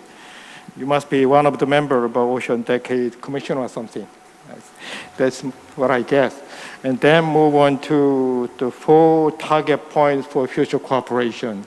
It sounded a lot realistic and focused, including plastic waste and IU fishing practice, and also the designating more marine protected area, finally enhancing scientific research and knowledge sharing. Okay, we will get back to this point when it comes to about main issue on future collaboration. Okay, after science-based experts, we'll then invite 2 policy-based experts, one from KMI, the other from Pyeongtaek University. Dr. Nam Jung-ho is a major key player inside KMI and assessing and formulating all the policies related to ocean. Dr. Nam? Thank you very much, the chair. So I think I would like to respond the asking from the chair. The first, the core question is why we didn't achieve our goal and the target by the time we had set 4 years ago, 5 years ago.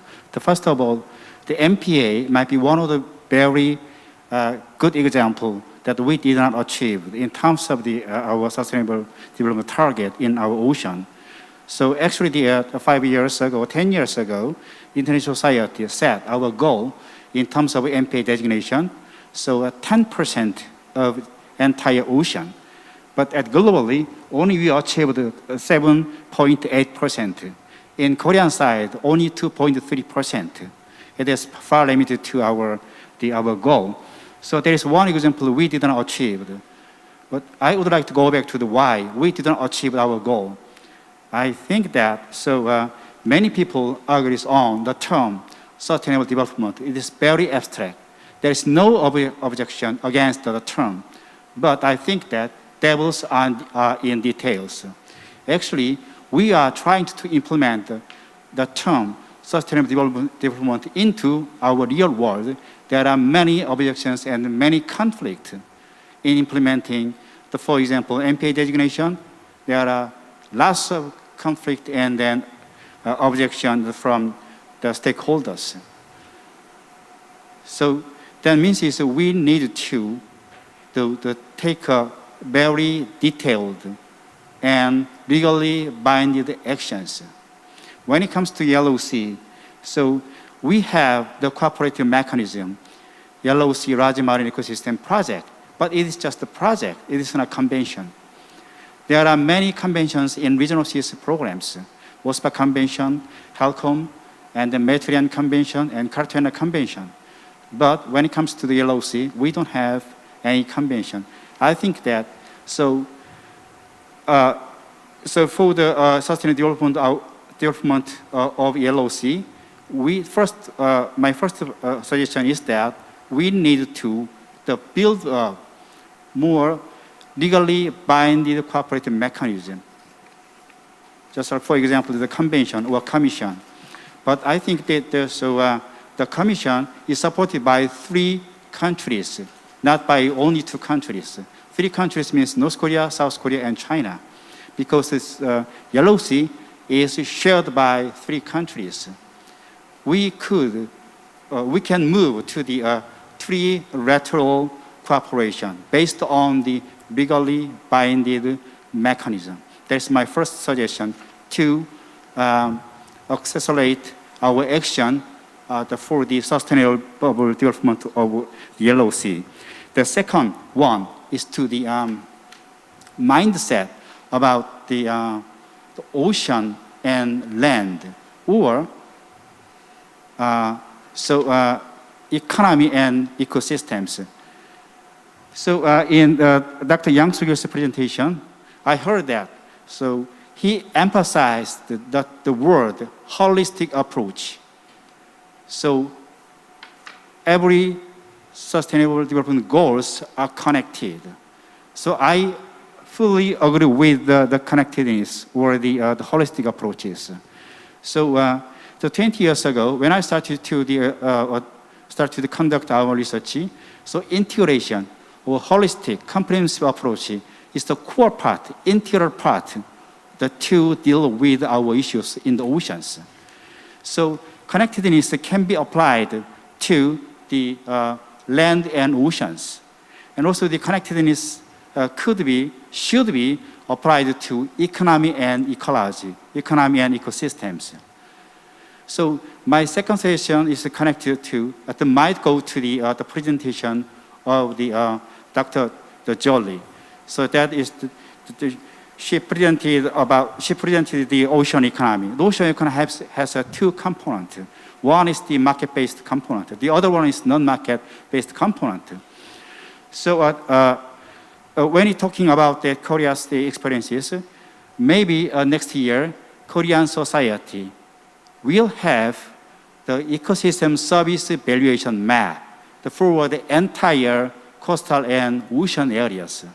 I think that it might be the first step to link, to connect our economy and our ecosystems. Because our economy is supported by the ecosystems works, we call it ecosystem services. That's my second suggestion, connectedness, land, ocean, economy and ecology, economy and ecosystems. And the last one is about that, international cooperation. And then there are so many large marine ecosystems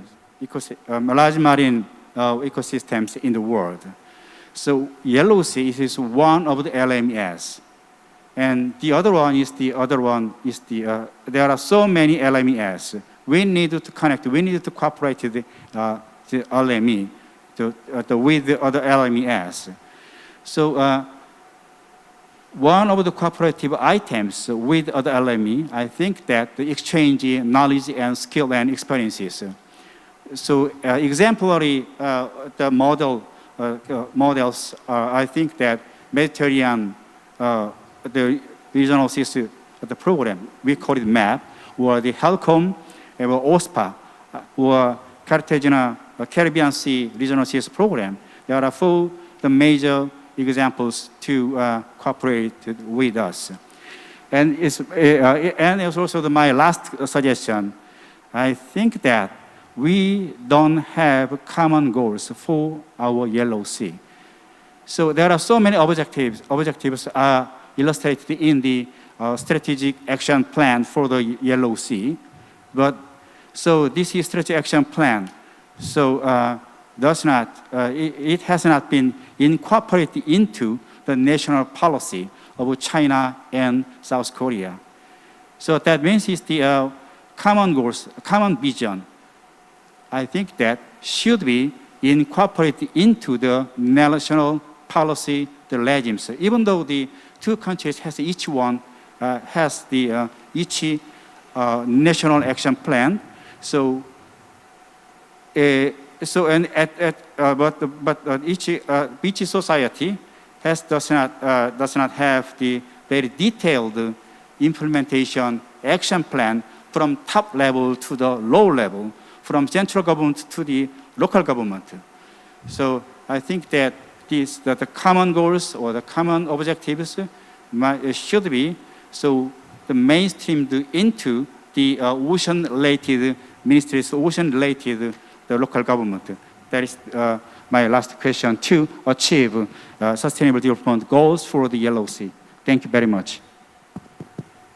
Okay, thank you, Dr. Nam, and his diagnosis why we failed in achieving. You have a question? Yes, Dr. Yang? Thank you, Dr. Nam. If I recall correctly, I remember reading from your written submission that there is a need, actually, you state that the dialogue between the two countries for cooperation has not been very fruitful. And now you just said that the two countries do not share a vision. Is this the reason, the main cause of your statement that there is not a fruitful dialogue and cooperation between the two countries? Yes, partially, I think you are right. So, so when it comes to, I compare to this, we have in the Yellow Sea YSLME systems, YSLME system has common goals, but so some people say that it might be the paper plan, it might be the paper strategic action plan. So there are so many marine protected areas in the world, but major part of them are paper parks. Not practically managed by the humans, but managed by the authorities. So I mean that this might be just a paper action plan. So this goal and vision, so that should be incorporated into the very implementation level, the policy legend. That's my comment. If time allows us, I'd like to expand this panel discussion into many hours of lengthy back and forth other thing, because now it looks like the 3-decade efforts of two YSLME researchers seem to have been criticized. They have done their work from not their own heart, but mainly paperwork.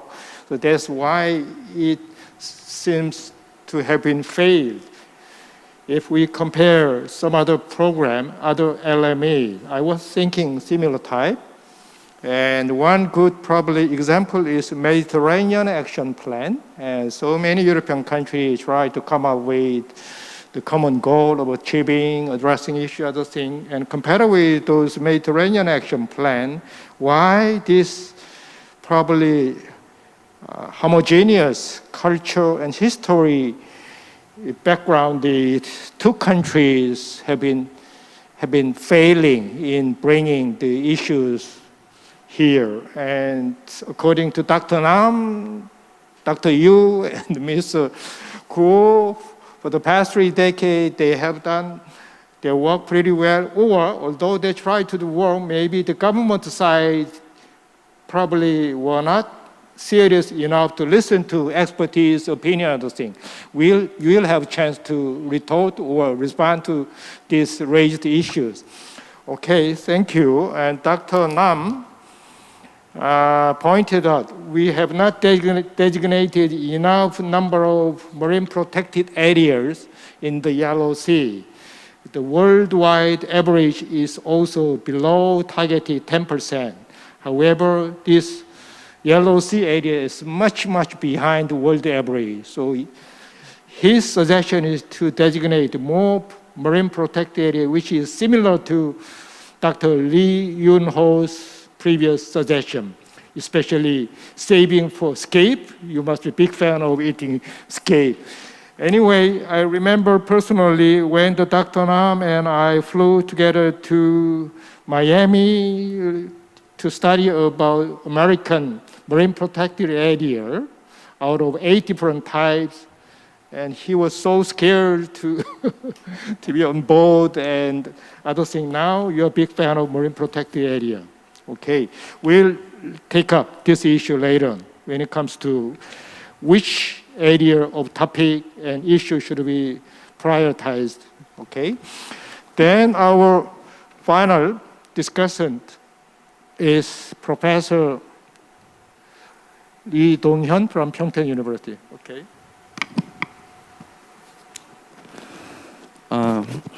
I'm very happy to hear from Chairman Ban Ki-moon and very prominent scholars or very informative and constructive presentation in the marine and SDG sector. To be honest, I am not the expert in this field, so I'm going to make my discussion at a policy level or common sense level, kind of journalism point of view. Since 1996, Korean government has carried out various policies for sustainable development, such as marine pollution management, marine ecosystem, and fisheries management. Upon its adoption by the United Nations, the issue related to SDG 14 is now one of the hottest topics around the world.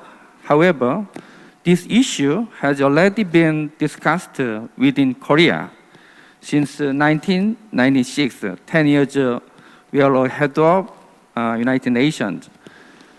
While it is a pity that Korea was not able to expand this topic outside its border soon enough, creative and innovative efforts for successful execution of the SDG 14 still should be made.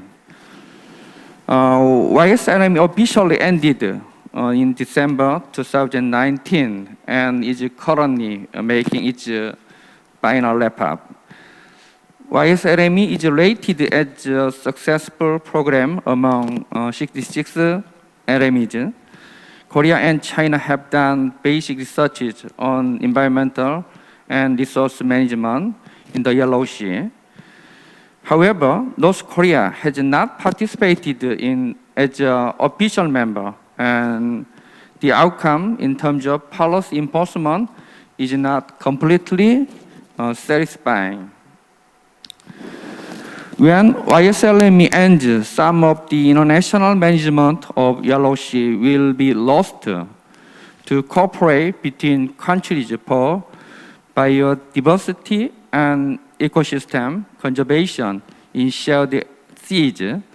A new management system needs to be made upon the completion of the YSLME project. At this time, I would like to give some comments and proposals regarding new management system.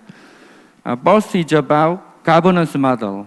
It is necessary to change from a model led by UNDP and GEF to another model led by related countries such as South Korea, China, and North Korea. The Wadden Sea model led by the Netherlands, Germany, and Denmark is a good example. I think South Korea, China, and North Korea need to make commission as a post-YSLME model. Second is about main players of the program. It is not easy for North Korea to participate in YSLME project because of political reasons on the current situation. In the newly established commission, North Korea should participate as an official member. If North Korea does not adhere to the agreed rules in the management of Yellow Sea, the program is not likely to succeed because the Yellow Sea is a shared space among these countries. Also, private organizations, NGO, and local cities in each country must participate in the new commission. Third is about improving the implementation power of the project. I think these days most of international organizations seem to be interested in becoming implementing body rather than decision-making body. Under SDG 14, IMO issues have relatively high enforcement power at the industrial level, while IOC issues generally have low implementing power. I think it is better to focus on executing many outputs and results produced by existing programs such as YSLME. In addition to that, monitoring is very important to increase the execution power for efficient monitoring. High technology such as satellite and ICT should be actively utilized. Both is about the scope and concept of the program. It is necessary to diversify the scope of the business from the existing LME. I think diversify the range of program from just large to extra large, middle, and small is necessary. In this case, the East Sea can be included, and a network can be created in which Japan and Russia can also participate. This is just my intuitive idea, but and there need to be more scientific and detailed review in the future. I think it should be also considered to expand the concept of the newly established program. Although marine ecosystem includes social and economic issues as well as environmental issues, it seems to focus on environmental issues more than others. So I propose the concept of marine affairs should be introduced more actively. I mean, marine affairs equals ocean industry plus marine ecosystem. By introducing the concept of marine affairs, various issues such as port, smart port, green shipping, safety and security issues can be more easily stressed in the new model. These issues are not actively addressed by the existing LME. Thank you for listening to my discussion. Thank you. Thank you, Professor Lee. And since we have gone through the first round of the discussion point, there must be some probably willingness from the speaker side, because yes, Dr. Yang is always full of question, energy, and which are more than welcome. Please. I have three more or less related questions or issues.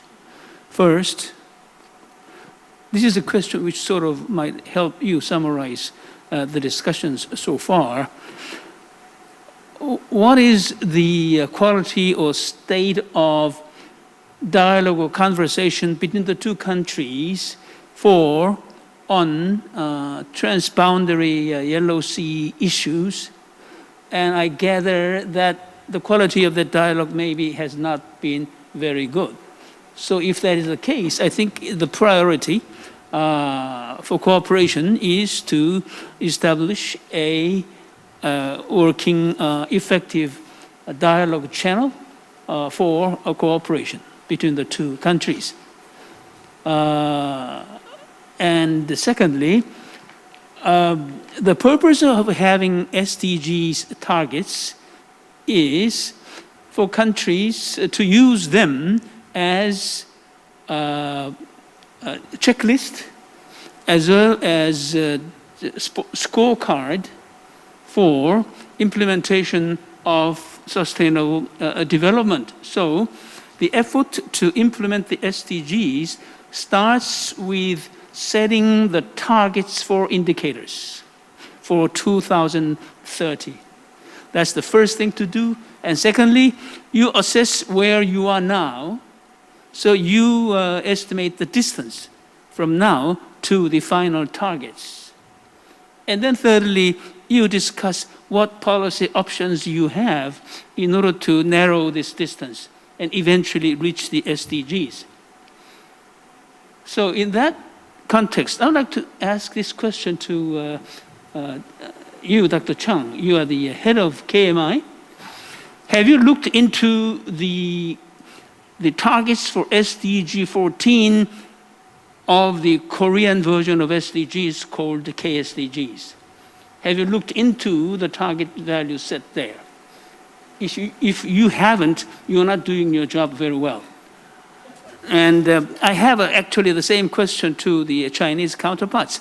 Have you been working on the specific targets for SDG 14 indicators for 2030? That's where the efforts to implement the SDGs start. And then a related point is this one, that since we are talking about transboundary issues shared by the two countries, you can adopt same targets for some of the indicators covering the Yellow Sea, and that once you adopt a common targets, then you can discuss the distance to those targets and discuss what two countries may do together to narrow that distance. That may be a good starting point for very practical cooperation between the two countries on the Yellow Sea transboundary issues. And the very final question, which you do not have to answer right now, Dr. Chung, is that what is your takeaway from this conference as to what you are going to propose to do by way of promoting cooperation between the two countries, which may be an initiative to be taken by KMI or by both governments? Thank you very much for direct pinpointing question and also suggestion about to solve the problem. And these guys have worked together for over 30 years, but they haven't come up with to the level where to make you happier in terms of score and checklist. And we presumed actually why we failed about this one, although it was pointed by Dr. Nam, we haven't heard actual answer from two speakers. Why the dialogue? We presumably actually pointing the dialogue channel between two governments probably was not as effective as we expected, but we have not heard what is the true story behind the scene. So let's first invite Dr. Yushin Jae, also that was the Mr. Guo from the UNAPS.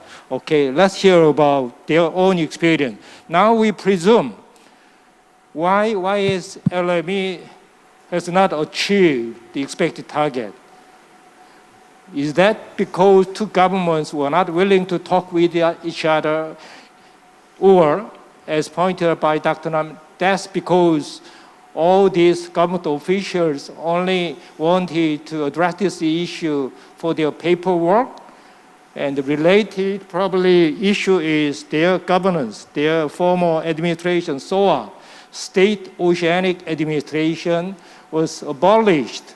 That was a major government structure in full charge of addressing these issues and preparing this one. And probably the Chinese speaker can mention in relation to this point. Government dialogue was not effective. If so, you can also talk using checklist, scorecard in line with SD14. We need a specific target today, in the future, then we need to find the optimal solution, the shortest path. So that's his suggestion. But before addressing this issue, let's hear about their own experience, candid opinion.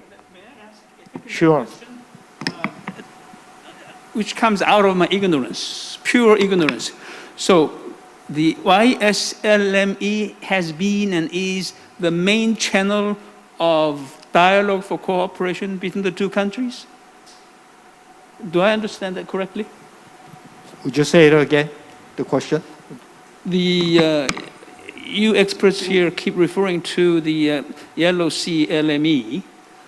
I gather the impression that that probably has been and is the main channel of communications for cooperation between the two countries. Do I understand that correctly? Or is there any other mechanism? Let the YSLME experts to comment on that one. Then Dr. Nam and Dr. Lee, you know, I think you have awareness whether there are some other channels between two countries in addition to YSLME channel. Well, of course, there are many other channels. You must understand, YSLME has a very limited scope, and it follows the LME framework that doesn't cover everything. So, first of all, that's my answer to Dr. Yang. Before I make further comments, I must clarify that I quit YSLME back in 2012 after phase 1. So that's the first clarification I want to make. After phase 1, we produced SAP in which the establishment of Yellow Sea Commission was the main recommendation. Okay? So I was just astounded listening to what you have been discussing for the past 1 hour, because you are the social scientist. You, social or whatever you call. We are natural scientists. We are just simple-minded people. But you see the world in a very simplistic way, seems to me. If you say, I mean, from the discussion you had, I'm really astounded. I mean, you don't really understand? Anyway, so, why is Yellow Sea Commission was the main Yellow Sea Commission was our main recommendation from the phase 1, and it didn't happen. All right? So it's a silly question. Why? I mean, if you believe you can change anything by changing policy, I don't know what to say. I mean, the world is not that simple. You must understand that, right? So There could be many reasons, including lack of political will. But unless we change the human behavior on every hierarchical level, the change will not come. If you change policy on top level, the change will not occur at the bottom. That's why in my talk I stressed. I think because of time limit, I have to stop you before you criticizing more. Don't pass your cross to me. Let's carry our cross together, okay? And let's hear about the counterpart's opinion from Mr. Guo, who also worked together with Korean colleagues for YSLME. What's your opinion? First, thank you for giving me another chance to intervene. And in response to the comments made by distinguished panelists. And I think all the comments made are very relevant, including the SDGs, under which YSLME is one of the initiatives which should contribute to SDG 14. And also the issue of a balance in economic development and the environmental sustainability for the YSLME, and with the social safeguards of the fishermen participating in the fishing vessel buyback schemes. I think it's important to keep that balance. So if we use the telescope to look at the environmental parameters, we might be lagging behind. But at the same time, we also need to consider whatever efforts the two countries are making at the political level. Even at the same time, we need to consider the populations of fishermen. There's a huge fishermen population behind it. So that's the complexity. Also, we look at the different initiatives between the two countries. For example, one of the cases mentioned by Professor Xiaofang Li is the China-Korea Marine Science Cooperation Center, or initiative, under the agreement signed by the two countries. They cover the issues of including cold water mass and some other issues, and also the bilateral cooperation between Ministry of Environment and also Ministry of Ocean and Fisheries through the tripartite environmental management meeting mechanism. And not to mention the fishery agreement, signed by the two countries. But if you look at all the initiatives, they more or less to look at the YSLME from the perspective or from the mandate of a ministry which they belong to. The issues are complicated in the YSLME. For example, in the transboundary diagnostic analysis of the Yellow Sea, I think an expert in the project can agree to the assessment introduced by Professor Professor Yang. The two countries have made great efforts and also achievements in fish catch reduction. There's agreement between YSLME, but the community of biodiversity believe that the transboundary environmental drivers for habitat loss are making progress. But in the assessment, it's different, right? For habitat, it's still lagging behind, if measured by 10%. So the question will be, has the target made in consideration of the context of YSLME, which has, maybe 600 million people behind it, if we consider, reach to reef concept, including, Yangtze River, Yellow Sea, and also the Yellow River.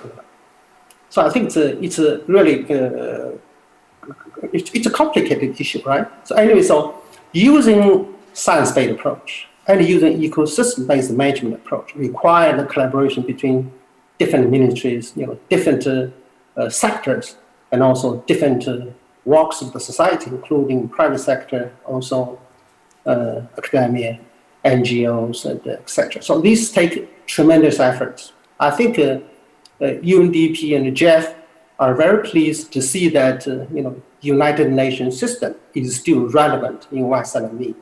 And through our efforts, and the two countries can agree to the maximum extent possible in reaching agreement about the post-West LME project regional coordination.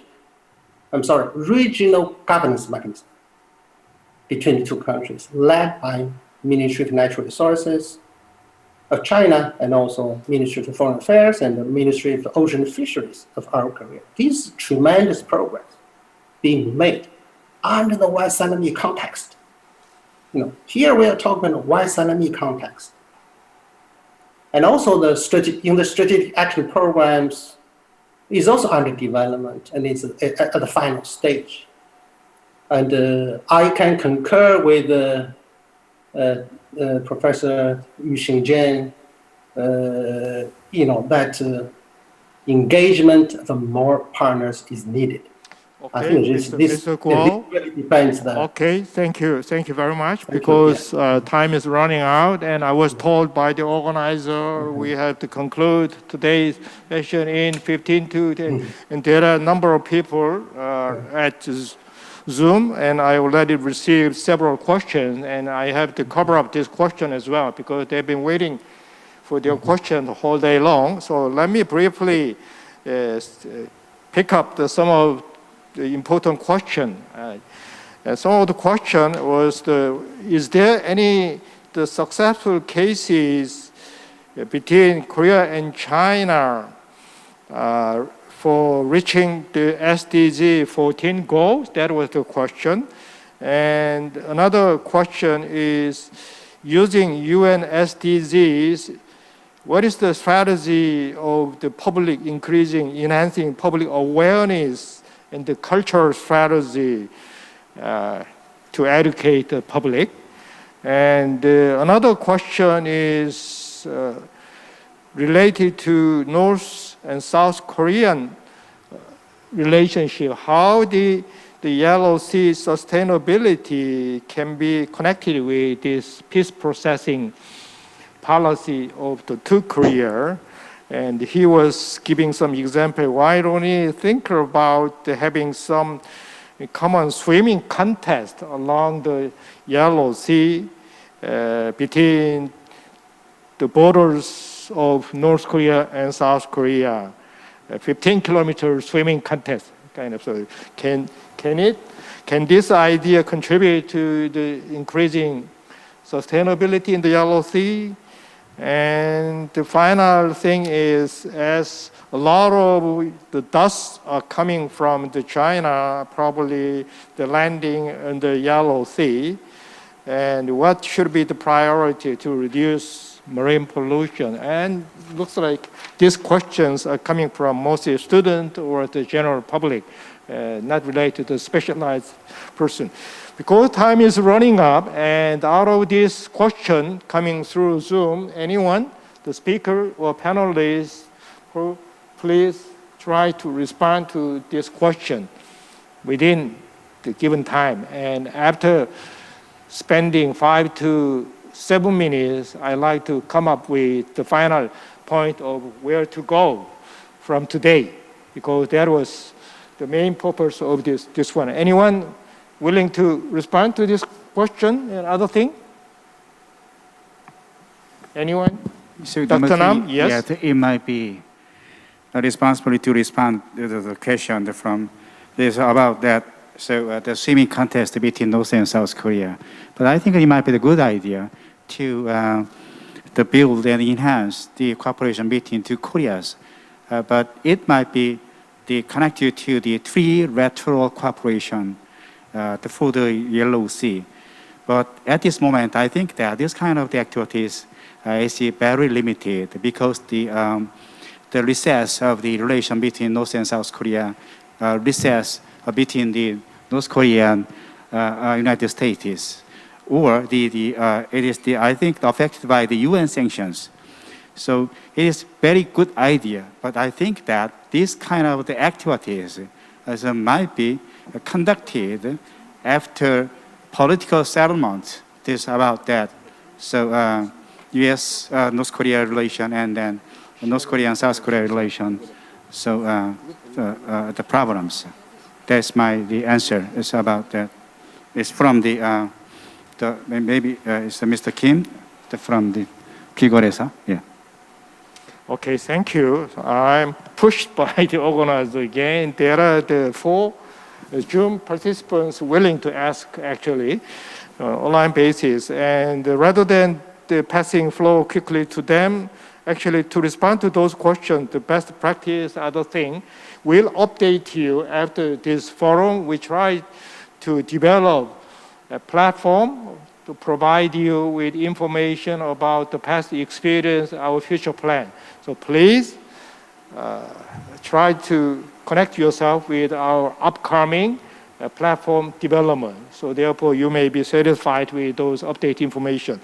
And I know there are 3 to 4 Zoom participants willing to ask a question. And I will give only floor to 2 Zoom participants. Would you raise your hand so that I can recognize who is the burning? Okay, please identify yourself and go to your question quickly.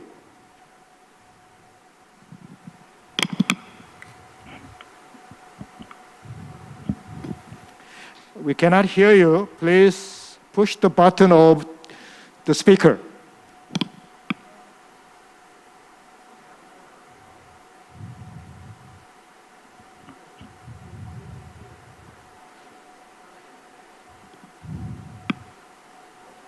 You have to activate your mic button. No, we cannot hear you.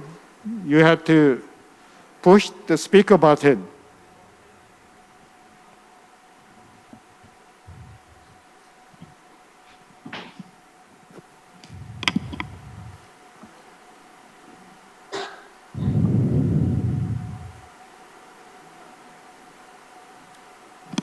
I'm sorry, we cannot hear you, and we'll move on to second questioner. Okay, lady with glasses, you have the floor. 박정훈 씨. 네, 안녕하세요.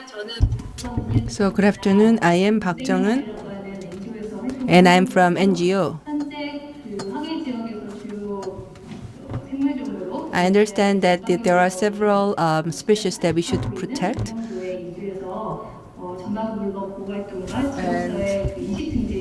One of the important ships, I actually involved in the activities to protect the marine species, the spotted seals. So they are very important species that should be protected in the Yellow Sea area. And in order to promote future cooperation, so we believe that we have to enhance the networking and also the real-time information sharing, as well as the joint inspection and investigations. For example, this year in China, with the decrease of the ice, that actually affected the spawning of the spotted seals. And also the spotted seals arriving in Baekneung Island of Korea, they actually arrived earlier than before, and it's because of the situation in the marine environment. And I think that these information have to be shared in order to have some substantial cooperation. So in order to have actual protections and effective protections for these type of the biospecies, I think we really have to strengthen the information sharing. Because of time limit, probably I have to start giving floor. Thank you very much.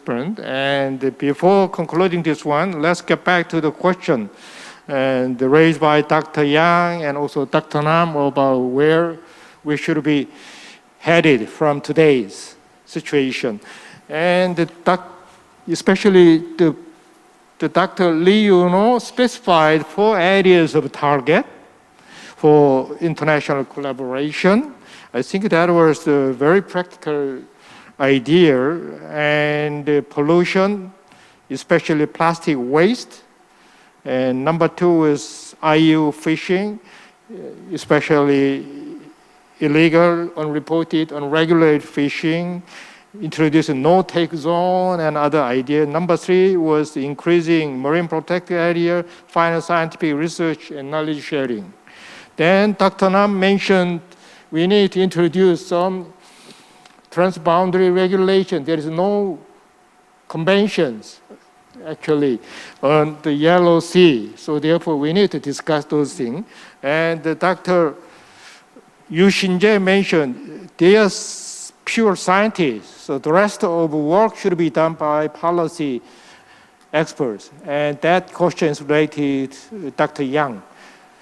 Okay, so to compile all these suggestions and the question, because of time limit at this stage, I can say we'll take up major issues raised from this forum and try to prioritize what should be the next step.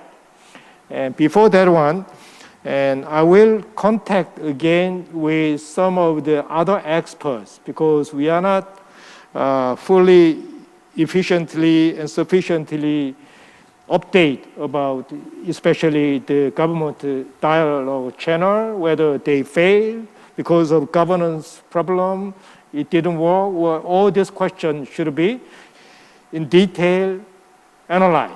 After analyzing all these details, then we can come up with today's participants as well as other external participants to withdraw some kind of proposal from today where we should go, targeting 2030 SDG goals, specific, you mentioned that one. So that's the only thing I can mention at this stage. But already some of the specific ideas, suggestions were mentioned here. So therefore, before concluding, all I can say at this stage, and thank you very much for speakers' endeavors and the panelists and honest discussions and the Zoom participants, especially coming from, is that Paris? Claire Jolie, you are based in Paris, yes. And I know we need to work together about the researching the 3 areas, so we'll work on that later on. So all these things will be put together for next step moving forward. Thank you very much indeed for your participation, and the discussion session is closed.